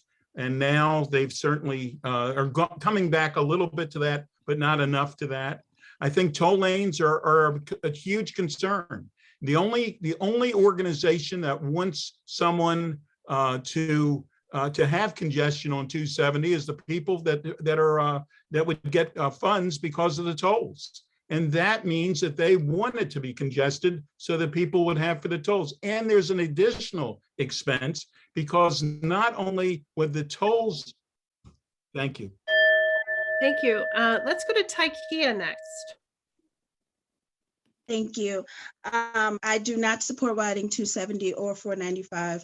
I absolutely agree with Mr. Katz when he says that we should have the reversible lanes, because sometimes it's like when you're on 270, there's an accident. It's always an accident. And then it's like, you know, how people react to those accidents. So widening 270, in my opinion, on 495 will just add to the accidents. It just puts more cars on the road. It just adds more congestion. So I feel like instead of putting all the money into widening 270, yes, let's do the reverse toll lanes, because while you're sitting in traffic, you're looking on the other side, like, I wish I can hop over this line and go on the other side of the road. So I completely disagree with widening 270 and 495, and 100% for the reverse lanes. Thank you. Rob Wu. Thank you, Kristy. And I'll agree with my colleagues here. You know, I don't think this is the right approach, you know, particularly with respect to 270. You know, both Rockville and Gaithersburg and District 3, it runs right through, and there are many issues with respect to particularly the environmental impacts right now. You know, are there solutions that can be put in place that will run within the right of way? I think we can do traffic improvement that way, but I don't think that we should be expanding 270 or 495. Now, with respect to toll lanes, you know, I don't agree with the strategy. It has a particular impact in Rockville. We do need to fund Legion Bridge. And so in my view, the P3 that's currently being set up is unfortunate. It was pushed by this administration with little input from the local jurisdictions. I'm hoping that the current situation will allow it to be reviewed by the next administration. We come up with some rational, progressive ideas for how to move transit forward, how to address traffic issues within the boundaries of 270, and without these toll lanes that are so problematic. Thank you so much. I'm going to move to District 4. I'm also remind you that if you have a chance to answer whether or not you support the other highway or new road expansions, to answer that if you get a chance. I know that a lot of this question is about 270 and 495. Let's start with Kate Stewart. Great, thanks. No, I don't support widening 495 or 270. This is an action that the City Council and as mayor we've taken in the city, opposing that.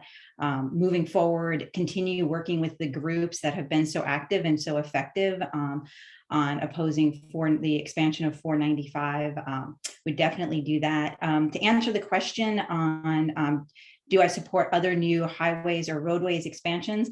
I can't think of a new highway I would support. I don't think that is a long-term solution we need to be investing in.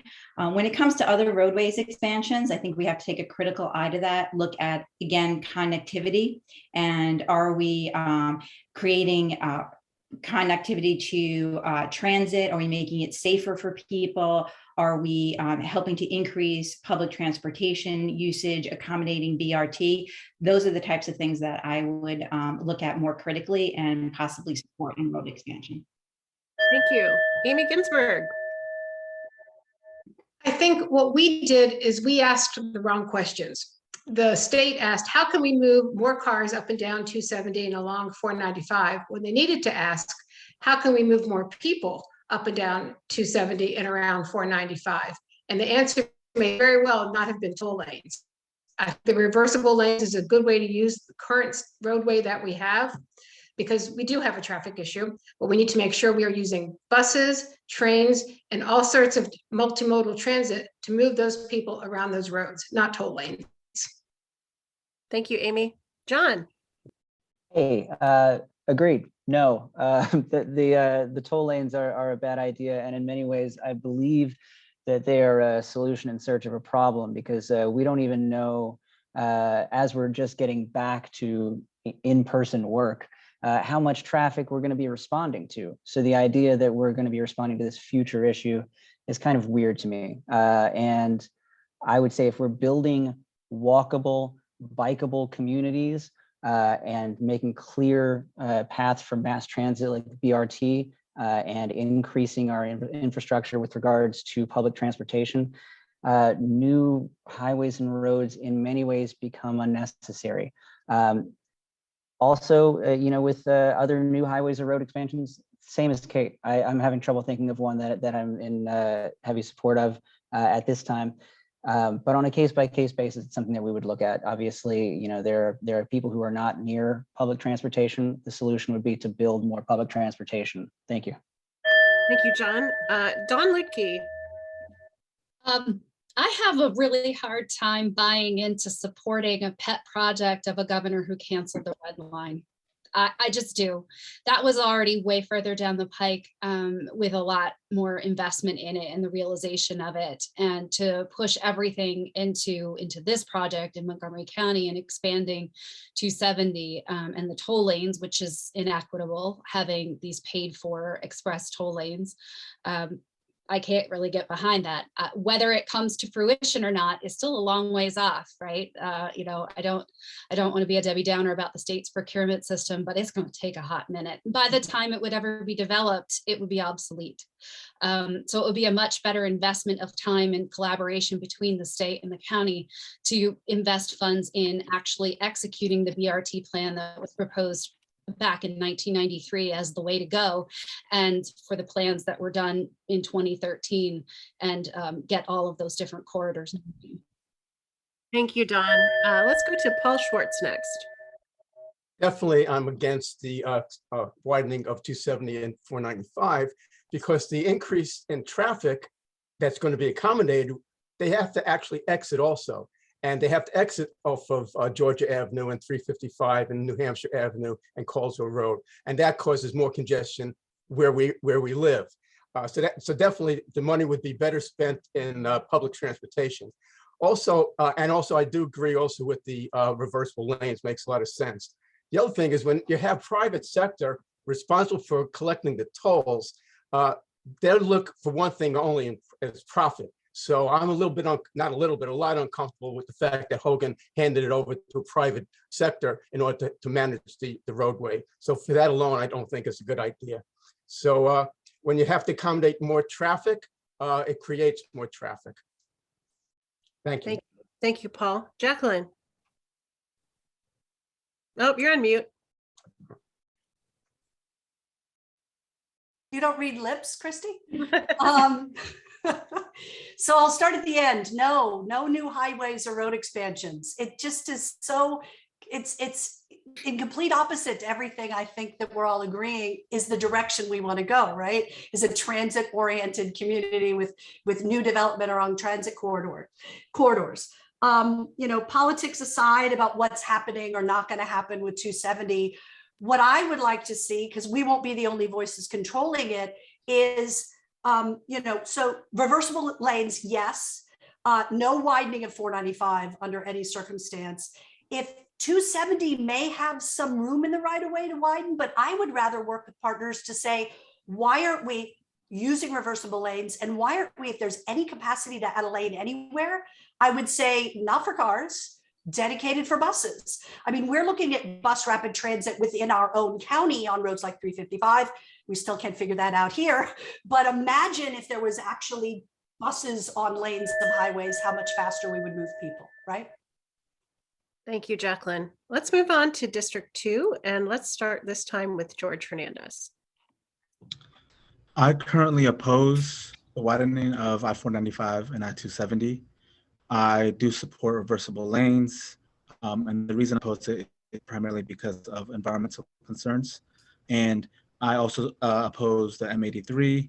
I believe we should prioritize transit. That being said, there is a major problem. 495 is one of the worst, the American Legion Bridge is one of the worst bottlenecks in the country. And in order to solve that, it has to do more with land use and the fact that so many jobs are in Northern Virginia instead of Montgomery County. So people have to cross that bridge. Thank you, George. William Roberts. Sure. Tough question for 2 minutes or 1 minute. So, you know, I also disagree with Governor Hogan's plan. I think that he's been more interested in the politics of it than the policy of it. But I do think, as some folks have spoken to here, we've got to look at how we increase capacity and reduce gridlock on 270 and in the corridor. I think that does start with addressing the bottlenecks at the bridge and also above me in Clarksburg, between Montgomery County and Frederick County, where 270 does reduce down to 2 lanes per side. We've got to think about the traffic that's coming through Montgomery County as well. And so, you know, if reversible toll lanes are something that I've been on record and supporting for a very long time, as well, I support transit alternative on 270 as well. I think anything that we do on 270 has to include transit, but we've got to address those bottlenecks. And, you know, do so if we're talking about toll lanes, right? We got to figure out how to do that in a way that doesn't leave Maryland taxpayers holding the bag. I think that's another issue, Governor Hogan's plan. So I think we do need increased capacity. We've got to talk about how we do multimodal, which also includes capacity for drivers. And so we got to talk about what that looks like. Sorry. Thank you, William. Lorna. I am opposed to widening 495 and 270 and the tolls that sometimes come with that type of expansion. The benefits of toll roads tend to be short-lived, and then you just end up with a tax that goes on into perpetuity. You know, the pandemic has shown us that there is a huge paradigm shift in how the workforce engages, which means that the virtual environment is here to stay for many. So with that will come a decreased burden on our roads, and it'll enable us to prioritize local transit projects versus building more highways. And these projects could expand upon existing infrastructure, and it could yield better long-term sustainable effects. And I'm just in favor of easing congestion, because that's what we're talking about here, and believe that there are other viable options to pursue that will consider public health, economic, and equity concerns. Thank you, Lorna. Marilyn, would you like to close this out? Sure. Well, it takes a leader to go against the grain, right? And I respect everybody on this call, but I'm going to have to disagree. We do need expansion of I-270, absolutely. If I had a magic wand, I would have gone north of 370. We desperately need expansion on I-270 north of 370. And ideally, we would do that out of funding from the state. We don't have those funds. And so the only way that's going to happen is with toll lanes. Historically, when we think about funding of projects of this size, historically, everyone paid for the road regardless of whether they used it or not. And when we're talking about transit, we're talking about equity. Toll lanes, the only people who pay for it are the people who use the road. So I'm not opposed to toll lanes. I completely disagree with the way the governor went about this project, but we need relief in my community. Thank you, Marilyn. So we're going to take a little different turn here and talk about BRT. Since 2013, Montgomery County has envisioned a bus rapid transit network. Since then, only one BRT line has been constructed and without dedicated lanes. Is BRT still the right vision? And if so, how can the county council move the BRT plan forward? So for this question, we are going to start with District 4. And I will ask Amy Ginsburg to kick this off. Thank you. BRT can be a really good transit option. But again, we're asking the wrong questions. We asked, how can we build a BRT network, rather than asking, what's the best way to get people from point A to point B? Now, maybe it is BRT, but maybe it's separated bike lanes. Maybe it's broad sidewalks. Maybe it's express bus service or expanding MARC. And so we need to make sure we're asking the right questions so we get the right answers. If we do BRT and it doesn't have separated bike lanes, we've just spent a lot of money for really fancy buses and for really fancy bus stations. That's not going to get people from point A to point B. So we need to make sure that our efforts are not just planning and planning and planning for endless times without ever building a system. We need to see what can we build today that will help our community use transit in a way that gets people to and from work, play, and home.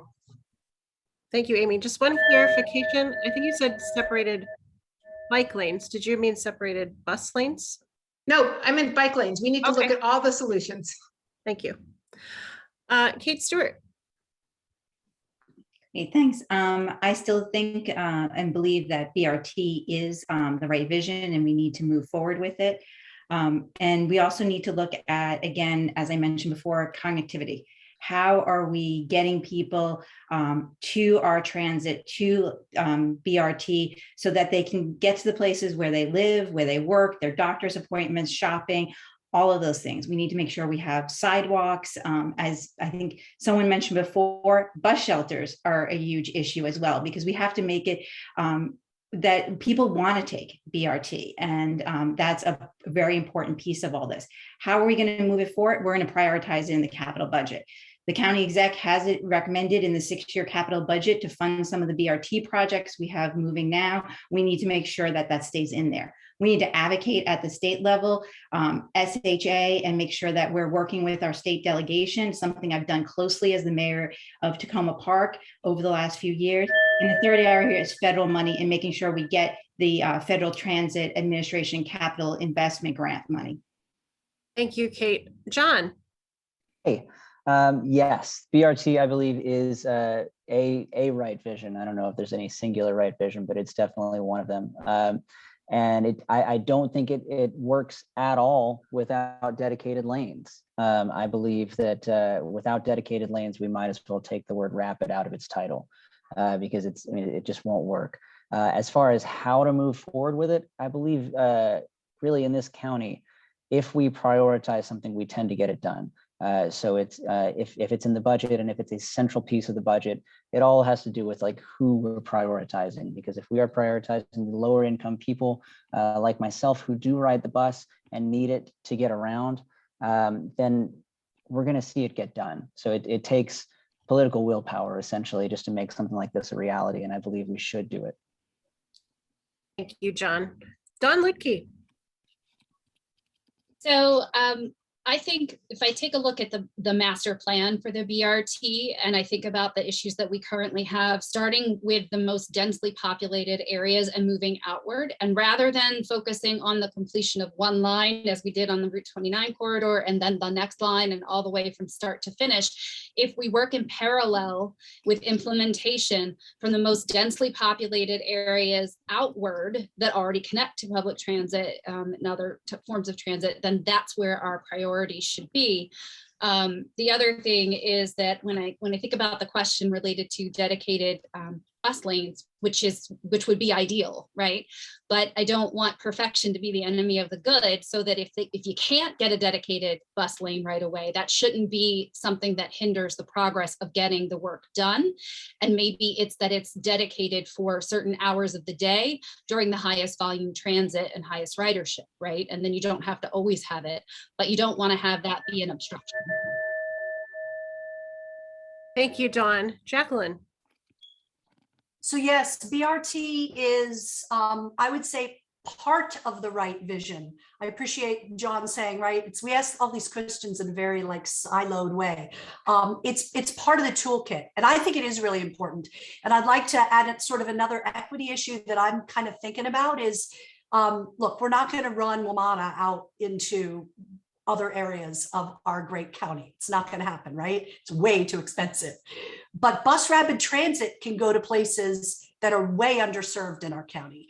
And in a lot of those places, there is the room probably to do dedicated lanes and get people who need access to come in maybe for jobs to get there more quickly, more safely and faster. I agree with Don. You're going to get into these, more central areas where we should still be running the bus rapid transit, and we're not going to figure out the lane problem. But there's other technology. We just have to have the will to prioritize it.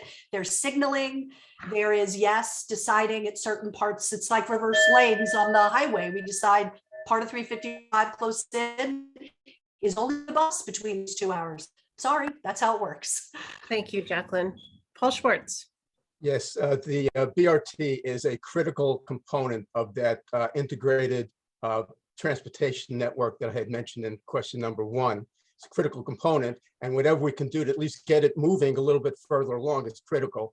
And dedicated lanes, yes, absolutely, because you're not going to have rapid in the BRT acronym if you don't have the dedicated lanes. As far as funding goes, though, this is the time to get this thing moving. We got the federal infrastructure plan money that's coming in. We also have a state surplus budget of the budget of some $4.6 billion. So if we can't get it moving now, then we're never going to get it moving. Now's the time, because there is some funding that can help supplement whatever we have to come up with, including, as Kate mentioned, the federal grants. So now's the time. It's a definitely key component of the overall transportation network, and let's move on it. Thank you, Paul. Let's head up to District 2, and let's start with Marilyn Balcombe. Oh, you're on mute. Of course I am.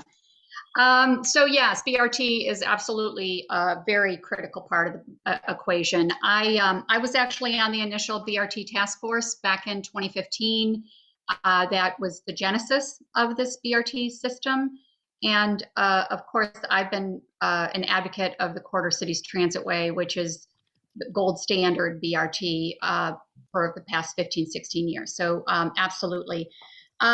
We do need to make sure that it's part of a comprehensive system. It doesn't make sense to build a bus rapid transit line if we don't have the first mile, last mile, particularly in the Up County. That's a critical aspect of BRT. And the funding, I totally agree with Paul. Now is the time. A lot of stars are aligning to get these transit projects funded. And so I would fully support the bus rapid transit funding. Thank you. So much. Lorna. I believe BRT is still the right vision. There are so many residents, many of whose income is below $30,000, who rely on public transportation. And the benefit of this type of rapid transit option would just, I'm sure, relieve the stress of many of those riders. If our ultimate goal is to ensure that all residents have an opportunity to thrive, then it just makes sense that we would level the playing field by addressing some of the burdens our lowest income residents face. So while the BRT concept is a viable transit option, we must always remember that residents are often challenged with getting to the station. It's just not, let's have these beautiful buses barrel down the road. We got to make sure that it's functional and it's working and it's equitable, and that the people that we're intending to serve have an opportunity to utilize that transit option. So just assess the inequities that exist in our vulnerable populations, and perhaps look at additional bus lanes and transit signal priorities, et cetera. Thank you, Lorna. William. My mute button moved, I promise. So yes, huge supporter of bus rapid transit. I do think that it has to be in dedicated lanes. It's not rapid if it's stuck in regular traffic flows.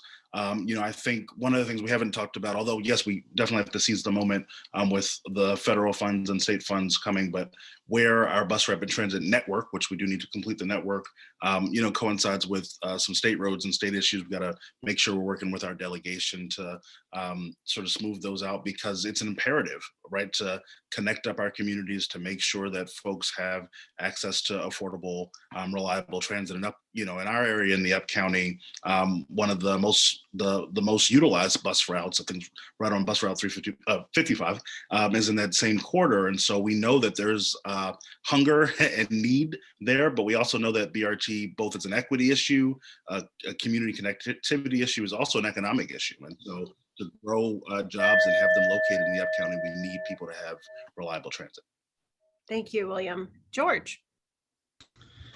BRT is a critical part of the transportation for our county.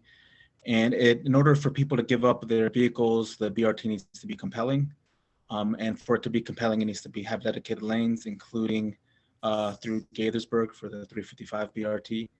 I'll echo what everyone else has said, that funding, the time is now for funding to fund dedicated lanes. And it's more expensive, but it's worth it if it's going to have the capacity that we want it to have. Great. Thank you so much, George. Let's move on to District 3 and hear first from Sydney Katz. Thank you very much. BRT is the right vision.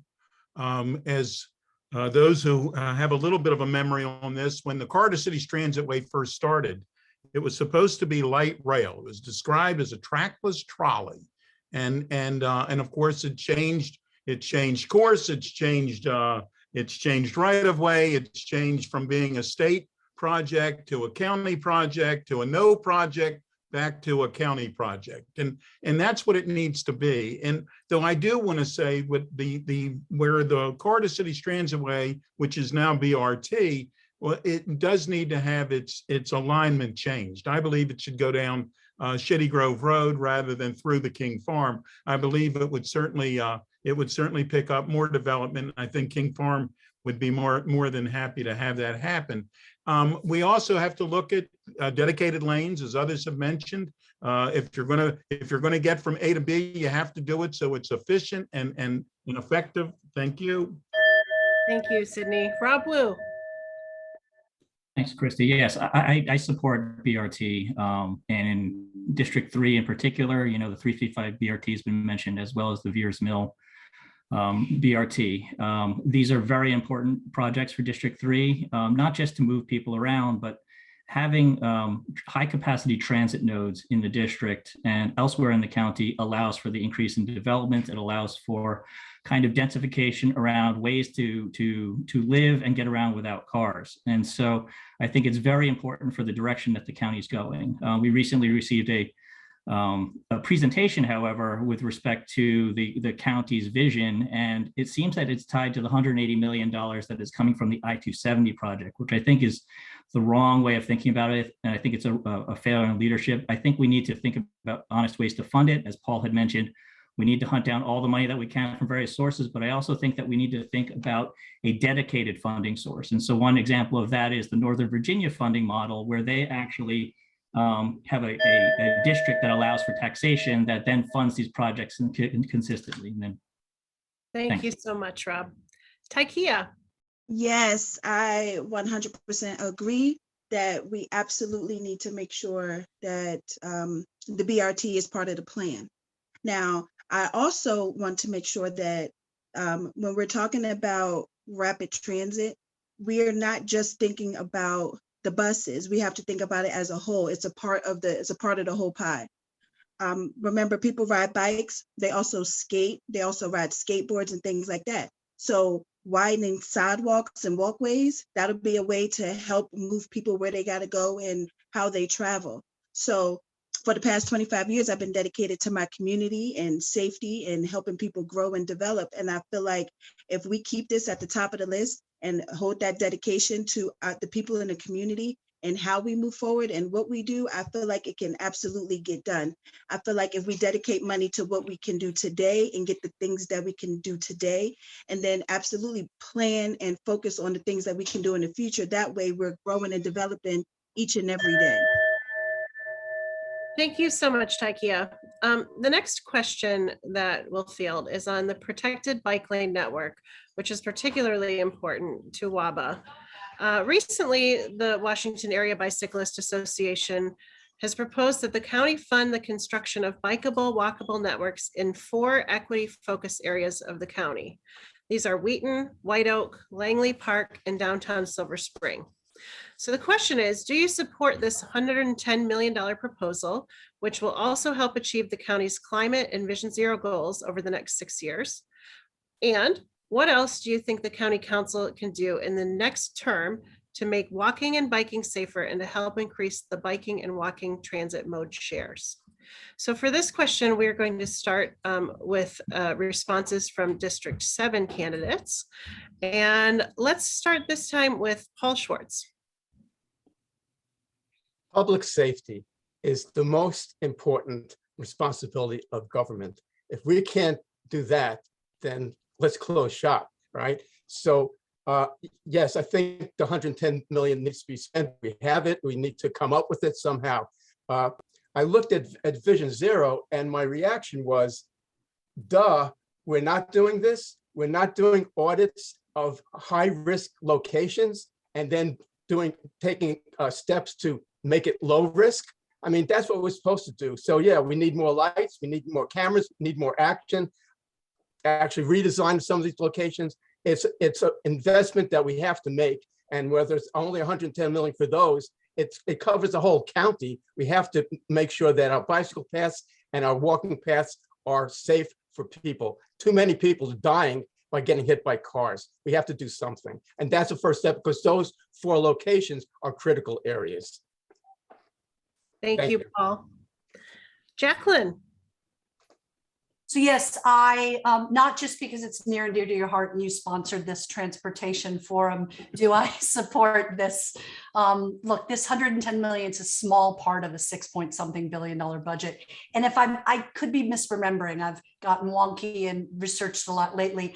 I think it's maybe already been made part of the CIP that's being proposed now. Some of the money that we're going to need, maybe those on the council now could tell me if I'm right or wrong, but absolutely. And what I like is that the equity focus of it, right? We're going to be building pathways and bikeways in areas where they're needed. As far as Vision Zero goes, I think my priorities, there's a lot of stuff on that list, right? And that's just about the prioritization and the willingness to spend. A lot of them are high ticket items, but I think for me, lighting, right? If I think about this project helps with Vision Zero goals, I would push Vision Zero to improve upon lighting on those same bikeways and pathways if I was on the council. Thank you so much. Don Luedtke. Yes, I definitely support the proposal and the protected bike lane network, and the communities that are targeted for the development of this are 100% the places where this needs to start as soon as possible. The other issue is that the implementation of it, while it's being put into place, that gives time for the adaptability of drivers to get used to the fact that they are there, right? The construction of and the dedication of those lanes and implementing the project gives people time to get used to that. Not all problems will be solved by the dedication of the bike lanes, and some of the studies are showing that some of the problems that we're seeing now with increased problems are related to the pandemic and poor coping skills and other sort of mental behavioral health related issues that are causes of those types of accidents. But with the overall walking and bike safety plan, I propose doing studies to increase and connect sidewalks and bicycle access predominantly around our schools. Thank you, Dawn. Let's move to District 2 and hear first from Marilyn. Sure. Yes, I fully support WABA's equity investment plan. I think it makes sense to prioritize the most dangerous areas and also to prioritize communities who rely on transit more significantly than others. So yes, I'm fully on board with that. I think in terms of Vision Zero, there are so many good ideas in there. One of the issues that I would want to look at is the location of transit stops and whether they make sense. My office, I look out on Clapper Road all day long. It's a 5-lane road, and there are bus stops along the road that are right in the middle of the road. People don't have an option. They're either going to walk up the hill to the light or down the hill to the light, or they're going to run across a 5-lane road. And so I think, maybe some low-hanging fruit would be to do an audit of the locations of transit stops. Thank you, Marilyn. Let's go to Lorna Ford. I also support the funding for constructing bikeable and walkable networks. And I think it makes sense to invest in something that's so important and that will ensure that our residents who are out on the roads biking feel safe. Too often, we sit back and wait for developers to come in and build communities and then, wait for those funds to transfer over so that we can do some of the critical things we need to protect the residents in our communities. So this investment is warranted and it's important to keep everyone safe. Like I said, up county bike lanes are few and far between, but we have issues regarding sidewalks and children not being safe when they're trying to go to school. This is not particularly addressing the biking issue, but it's an issue regarding our roadways and the things that we do on our roads. And if we can't keep everyone safe and Thank you, Lorna. William Roberts. So thanks, and thanks for the question, and thanks for the work. I also support WABA's plan, and want to see it expanded not just to these 4 equity areas, but some of the other equity areas and focus areas of county for some of the reasons that folks have spoken to already: the dependence on transit and the need for folks to be safe in their communities. In terms of Vision Zero, lots of stuff we can be doing. When I was chair of the Up County Citizens Advisory Board, we did a lot of work with DOT on the road diet that they did on Middlebrook Road as Seneca Valley was coming online to protect the massive amounts of kids that will be crossing the road to go to the school, and because of some issues that we know exist there. And so would love to see more of that across up county road networks in addition to protected bike lanes. Also a huge supporter of doing the low-hanging fruit that we've got to do to have hog signals and other better crosswalks and pedestrian interfaces. Participated last fall with neighbors in the Waters Landing community on a road diet. On a walk audit in their community because of some real issues there on Father Hurley Boulevard. So need to do those things as well. Thank you, William. George Hernandez. I fully support the bicycle master plan as a priority because it addresses so many challenges: health, traffic, pollution, recreation. And I fully support Vision Zero as an essential part of public safety. Regarding this particular plan, I don't know the details of it. I would need to look into it. I would definitely want to support it. Whichever locations make the most sense, that would have the most impact on climate and Vision Zero, whichever locations those are what I would support as a first priority. Thank you so much. Let's move on to District 3 and hear first from Tiquia Bennett. Thank you. So I 100% support the funding and spending the money on safety. I have dedicated the past 12 years as a first aid and CPR safety instructor trainer. So I teach people all around the county about safety and what to do and how to respond in any type of emergency. I think that we need to make sure that we are thinking about things like the rumble strips when we're coming to areas where people are going to be crossing and the bike paths and things like that. I want to make sure that people know what to do in case they are riding their bike and someone has a seizure or a heart attack, and they're able to help these people know what to do if you're the person having it, or if you come across somebody who's having those type of issues. I think it's important to make sure that everybody knows and we work as a whole when you're dealing with motorists on the bikes and the motorists in the car, because we have to work together to keep the community safe.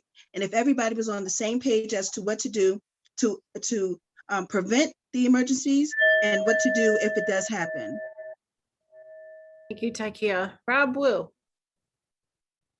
Yes, I do support. And the problem is that we've got 20th century infrastructure for a 21st century way of living that's just not compatible.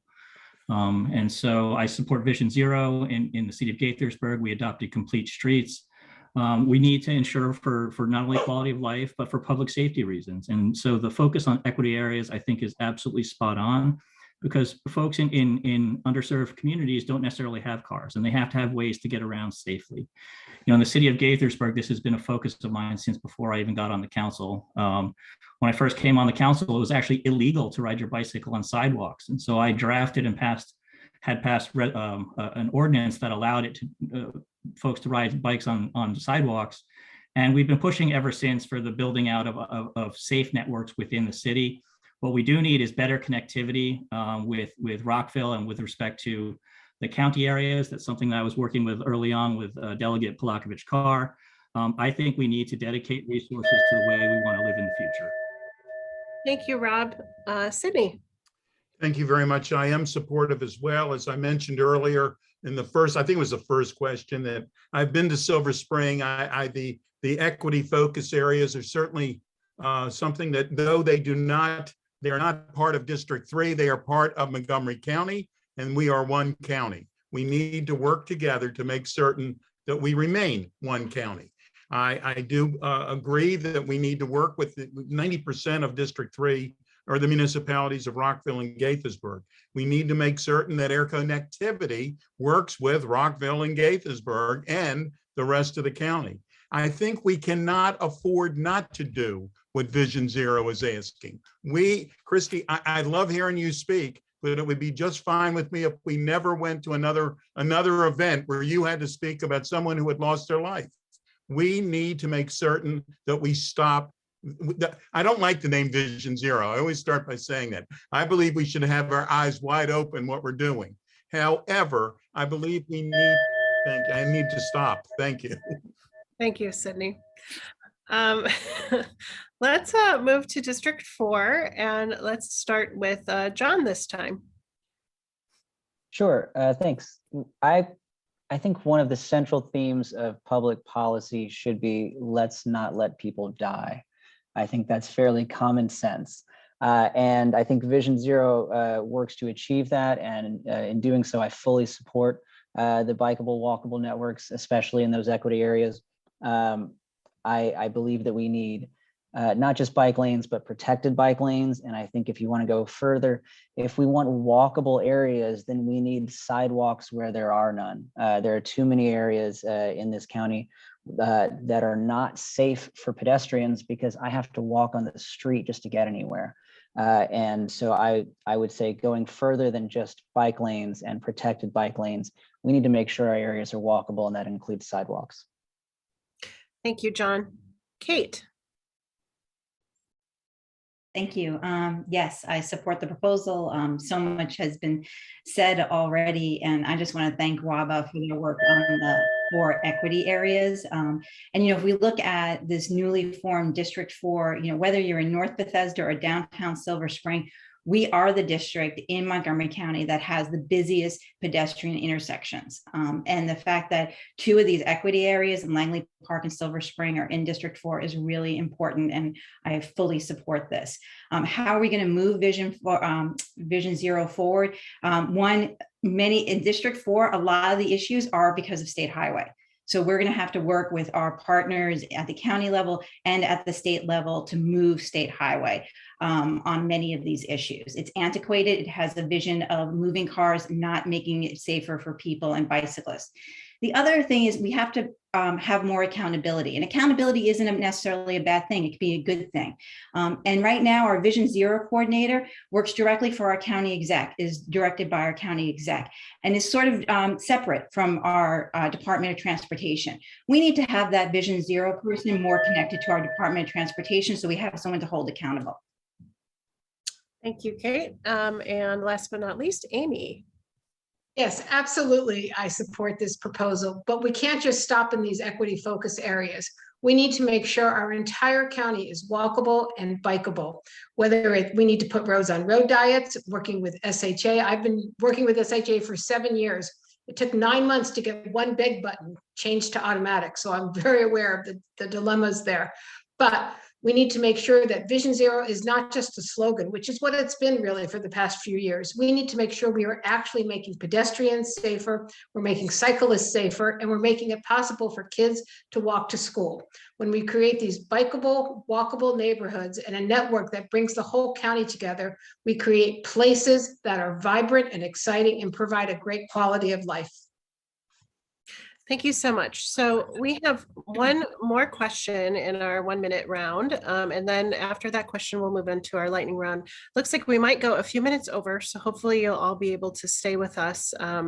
So if you are not able to, we understand, but hope that you can stay for the lightning round.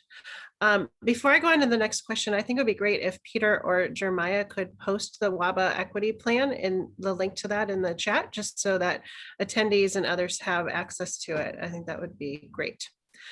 So the next question is around policing and traffic enforcement. The question is, do you support removing police from all or some of traffic enforcement? And how will you balance the need for traffic enforcement and equity while in office? And for this question, we are going to start with candidates for District 2. Let's start this off with a response from Marilyn. Okay.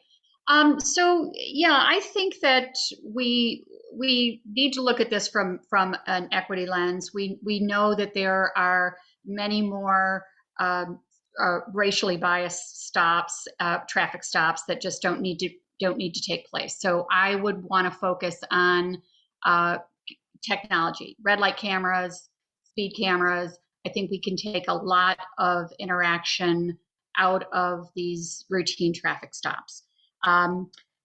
The Office of Legislative Oversight did a study to look at this reassignment, and the technology was one of the things that they pointed to. So I fully support that. I would not support 100% reassignment, because I think that we need to look at, we've been talking about safety all night long, and I think that the issue of drunk drivers, excessive speed, those types of things, we need sworn police officers to deal with those issues. Thank you, Marilyn. Lorna? Well, this is a tough one. Black and Latino drivers, they tend to get stopped and searched during traffic stops at disproportionately higher rates than white drivers. That's a fact. However, you know, there are, and some would say, oh, and it's the policemen that are doing that. But there are situations where police presence is clearly required. So we need to mandate sufficient training and accountability for our police officers to ensure social justice. Now, automated enforcement makes sense for speed cameras, red light, and school bus cameras. That makes sense, but I don't support removing police from traffic enforcement. However, we do need to make sure that there's equitable distribution of automated and in-person enforcement policies that will lessen racial disparity and ensure increased safety. At the end of the day, it's all about making sure things are equitable and making sure people are safe. Thank you, Lorna. Will Roberts. Sure. So, you know, I'm in my day job, I'm a civil rights attorney who went to Howard Law, Thurgood Marshall's law school. And so I get certainly the issue that pretextual traffic stops are a reality, both as a matter of legal course, but also they're a reality in the county that, you know, Lorna and Marilyn spoke to that, and certainly know that from my lived experience. And so I think, you know, there have to be instances where we can reduce the presence of police and traffic enforcement to focus on those equity issues and challenges. I also agree that the implementation of technology for, sort of regular equipment violations, taillights, those kind of things are something that we should be moving toward.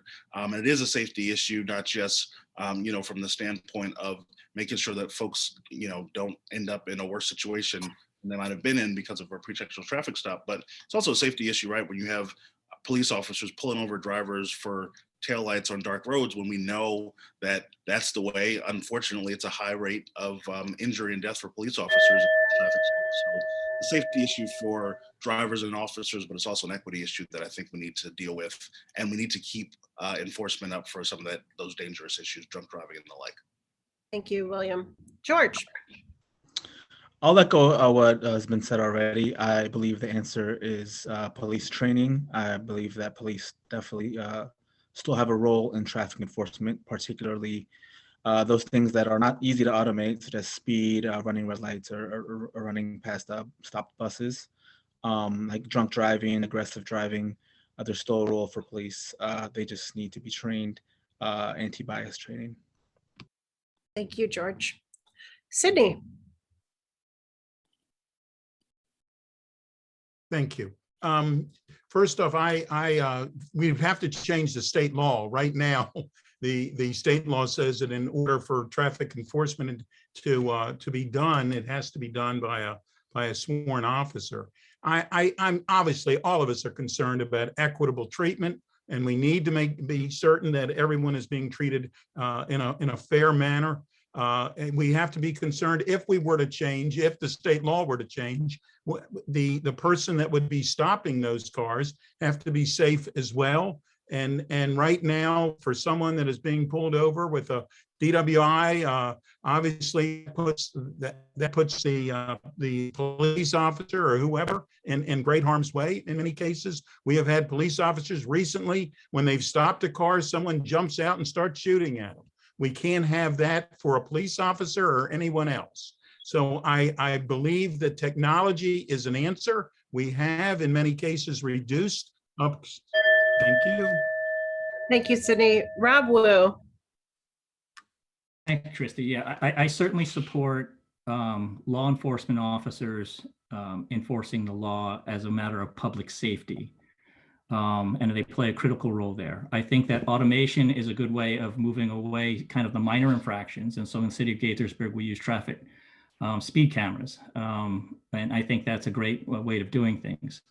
I also think there's a way to address this through policy and training. As Lorna had mentioned, we can focus our police officers on public safety, and as a matter of policy, move them away from low-level enforcement. Some things like equipment violations and things like that. But we should save our resources for public safety. I think that we need to recruit officers and retain officers that share our vision. I think we need to train officers to enforce correctly. Racial equity training, racial bias training, de-escalation training, and things like that, because the officers are enforcing our way of doing things. Thank you. Thank you so much. Tiquia. Thank you. Yes, I do agree that we absolutely need officers on the road. I disagree with the responsibility that we put on officers every single day to solve all of the issues that the county or the community has as a whole. I feel like some of that responsibility does need to be shared and dispersed. Now, who those people are and what that looks like Mr. Katz said, they have to be people who are safe and trained as well. I feel like if we're going to be talking about, widening sidewalks and bike lanes and getting people on bikes and moving more, I think we need more officers on bikes. I think that we need to utilize places like when I went and got my emissions, I passed my emissions, but got pulled over for my taillight being out 3 minutes after I left emissions. If we can have safety checks on our cars when we go to places like that, I feel like if we work as a community as a whole, we can save some of these issues, and then we'll be able to move forward in the future in a positive way, in a safer manner, if everybody will work together to accomplish those goals. Thank you, Tiquia. Let's move to District 4 and start with Amy. Yes, I think we should use all the technology we have because technology can take the human bias out of the equation. That said, we also need to make sure that we have police officers keeping us safe from racing cars, from speeding cars, because that's where pedestrians and cyclists, that's when they get hurt.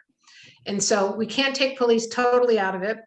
Adding additional people by using transportation personnel seems like a great idea, should the state ever pass that. But until that point, let's use all the technology we can so that we can make sure our cyclists, our drivers, and our pedestrians stay safe on our roads. Thank you, Amy. Kate Stewart. Great, thanks. We can change the way we do traffic enforcement in Montgomery County, and I know we can do it because we've done it in Tacoma Park. Traffic stops are the most common form of interaction between the Montgomery County Police Department and residents. Annually, more than 110,000 traffic stops have been reported in recent years. And in Montgomery County, traffic enforcement has become an end unto itself, not the focus on safety. The majority of stops are conducted by patrol officers in their course of duty rather than part of a strategic effort to focus on safety. And these stops are a major component of discretionary policing. And as we've said before, we know that this type of policing results in over-policing and the targeted of Black and Brown residents. So in 2018 in Tacoma Park, what we did was we decided to reduce the number of traffic stops and focus our efforts more strategically on safety issues. And over the last few years, we've reduced the number of stops by 80%, and accidents have actually also declined. And we've also used our evaluation system for our officers, so they focus on public safety rather than quantity of enforcement. Thank you, Kate. John. Yes, I don't believe that pretextual stops are going to go away through training, and I don't believe that bias is going to go away, and over-policing Black and Brown communities is going to go away through classes and different higher practices. I think that our system of policing is very resistant to change in those aspects, and so automation would be a solution to this issue, and trying to take as much of traffic enforcement and lower level violations off of the hands of police is one way to get rid of a very deep societal issue, which would be the over-policing of Black and Brown communities. Thanks. Thank you so much. So our last set of district candidates for our last 1 minute question, District 7. Let's start this time with Paul Schwartz. On the one hand, freeing up our police officers to focus on more serious crimes sounds like a good idea, but I'm a bit uneasy about telling our police officers you can enforce these laws, but you can't enforce those laws. I think what really needs to happen is from the top down, the policy has to be set where to focus. I was on Laytonsville Road where there's a speed camera. I know where it is. I slowed down to 30 miles per hour when I passed it. And luckily, I didn't speed up after I passed it because sure enough, there was a police officer waiting for those people who usually speed up after they pass the speed camera. That to me means like it was a bit misplaced focus. So it comes from the top down. What we want to avoid though, is there should never be a Sandra Bland or a Philando Castillo incident in our county. So, John mentioned about not being able to change people with training alone. Well, holding people accountable if they don't follow the policies that come from the top. Oh, I was going to give the rest of my time to Sydney. Sorry, Sydney, I ran out of time. Sydney gets style points for the bell and his reaction to it. I'm just going to say that. Okay, next, Jacqueline Manger. So yes, technology investments, I think it's part of the toolkit. Paul, I appreciate your story because that's very true. I think having the technology in the county augments the police officers. Accountability. Training actually does work, John. There is a profound issue in our country. You are absolutely right. But I want us to acknowledge, please let us acknowledge that Montgomery County is pretty damn special. We are not perfect. We have the lowest, the police per capita in this county for any major jurisdiction in the United States of America, and maybe even in the whole North American continent, is really, really low. And we ask our cops to do a lot. I love the idea of strategic enforcement. Kate, I learned something today. I love to learn something every day. I didn't know what you did in Tacoma Park. But look, the county officers are doing this already with targeted seatbelt, which then the law changed so they couldn't target that. The targeted alcohol, the targeted speeding. We can increase accountability and take Kate's Tacoma Park toolkit, and I think we could solve the problem. And I'm going to keep the sentence going and not put the period on it, Kate, and say we should not take it away from law enforcement. I agree that it just makes other people who aren't trained to deal with this unsafe, and I don't want to see other people put in harm's way. Thank you, Jacqueline. Dawn. So I agree with those who've said that it's not an issue of telling law enforcement you can't enforce the traffic laws. That's just not workable, right? If you're out on patrol and you're seeing a violation, it's your job to deal with the stop, and it's your job to address that. That being said, in terms of routine traffic and in terms of the economics of our police department and our public safety programs as a whole for the state or for the county, all departments are down staff, right? So we don't really have the staff to put out and say, we're just focusing on these traffic issues. So we should avail ourselves of the lower cost technology solutions that are available for that. With respect to the equity and bias issues, clearly the Police Accountability Act 2021 has gone a long way. It was a landmark piece of legislation. We were the first state in the country to do that. I am 100% committed to making sure that that is implemented with fidelity here in Montgomery County. And I do train law enforcement officers on implicit bias currently. And I have to say it is an interesting experience and one that I hope we can continue growing and doing and leading together, not just for public safety, but in all our professions. Thank you so much. And thank you to all of you for your thoughtful answers to this series of questions. Very much appreciated. Our next round is going to be quick. This is the third round. So to get ready for our lightning round, I would like everyone to just show your thumbs, or one thumb or both thumbs. I want to make sure we can see all of your thumbs. George, you have thumbs? Okay, everybody has thumbs. Okay, so after I read the question, or as I'm reading the question, I'd like you to give it a thumbs up or a thumbs down. All right. The first question is on parking prices. Increasing the cost of driving, such as with parking prices, has been shown to be one of the most effective ways to decrease the amount people drive. Would you be open to considering policies like more expensive parking that impose a higher cost on driving? Thumbs up or thumbs down? Okay, so we've got, okay. Thank you. I see a sideways thumb from Kate. You want to give a quick? Yeah, I think Will had a sideways thumb too. Kate, I think until we actually have public transportation that runs, around when people work, and I see John nodding as somebody who works in the hospitality industry.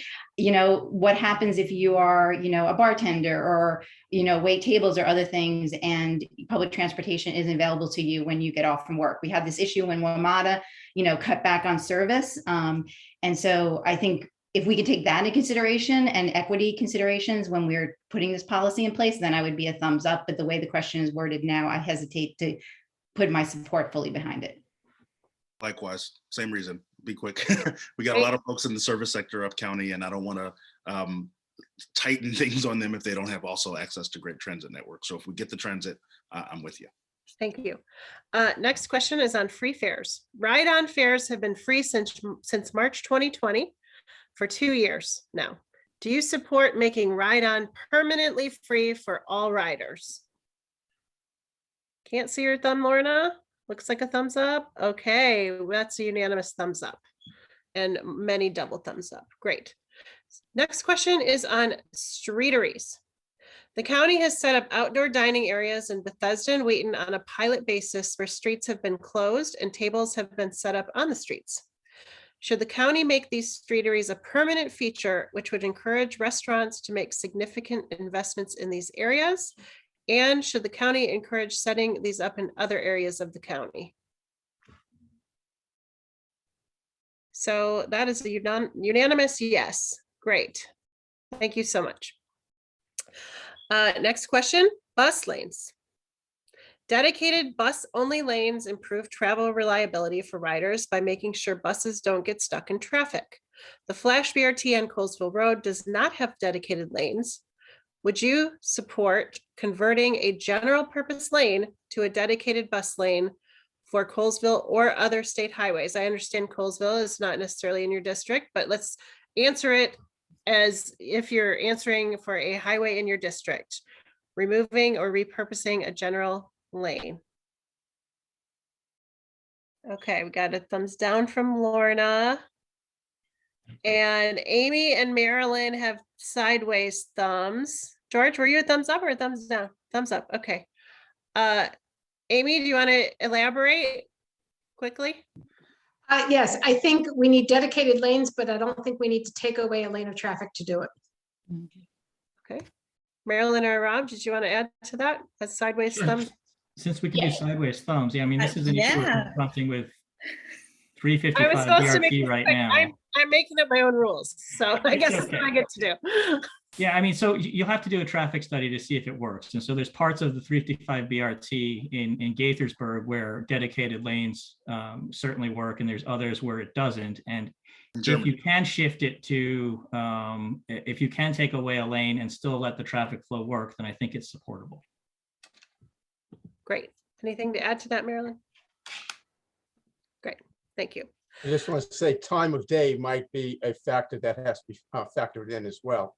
It might be, you can convert it during certain times of the day if that's just what the study shows, and maybe not other parts of the day, depending on traffic volume. Great, thank you so much. So our last rapid fire lightning round question is around the Capitol Crescent Trail Tunnel. The question is, do you support funding for this $55 million project for this important trail connection through downtown Bethesda? And do you support funding that will complete construction of the project within the current FY 23 to 28 CIP period? Okay, looks like that is a unanimous thumbs up. Great. Thank you so much.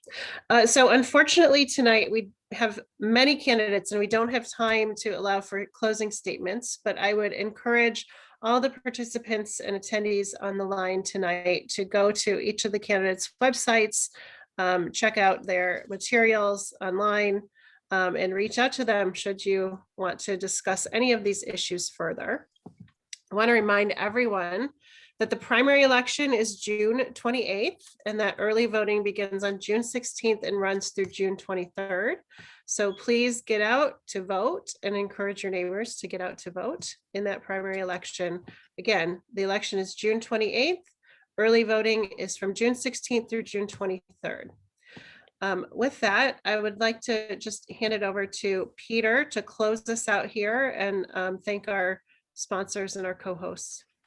So thank you, everybody. This is a great discussion, even at a minute a piece.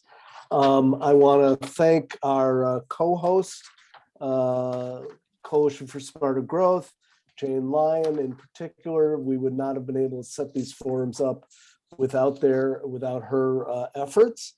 And I also want to thank Jeremiah Lowry, the WABA advocacy director, for sort of helping be the impetus for setting these things up. And also all of the co-sponsors that we had, in addition to CHG, Young People for Progress, Montgomery County Families for Safe Streets, Tacoma Park Mobilization, Greater Washington, and Jews United for Justice. I think I want to again thank all the candidates and for everybody listening in, and remember to vote. And also I want to thank Christy for doing an excellent Everyone job. gets a thumbs up for remembering to vote. Right. Thanks, everyone. Good night. Good night. Thank you, Christy. Thank you, Peter. Thanks, Thank everyone. you. Good Good night, everyone. Thank you. Good night.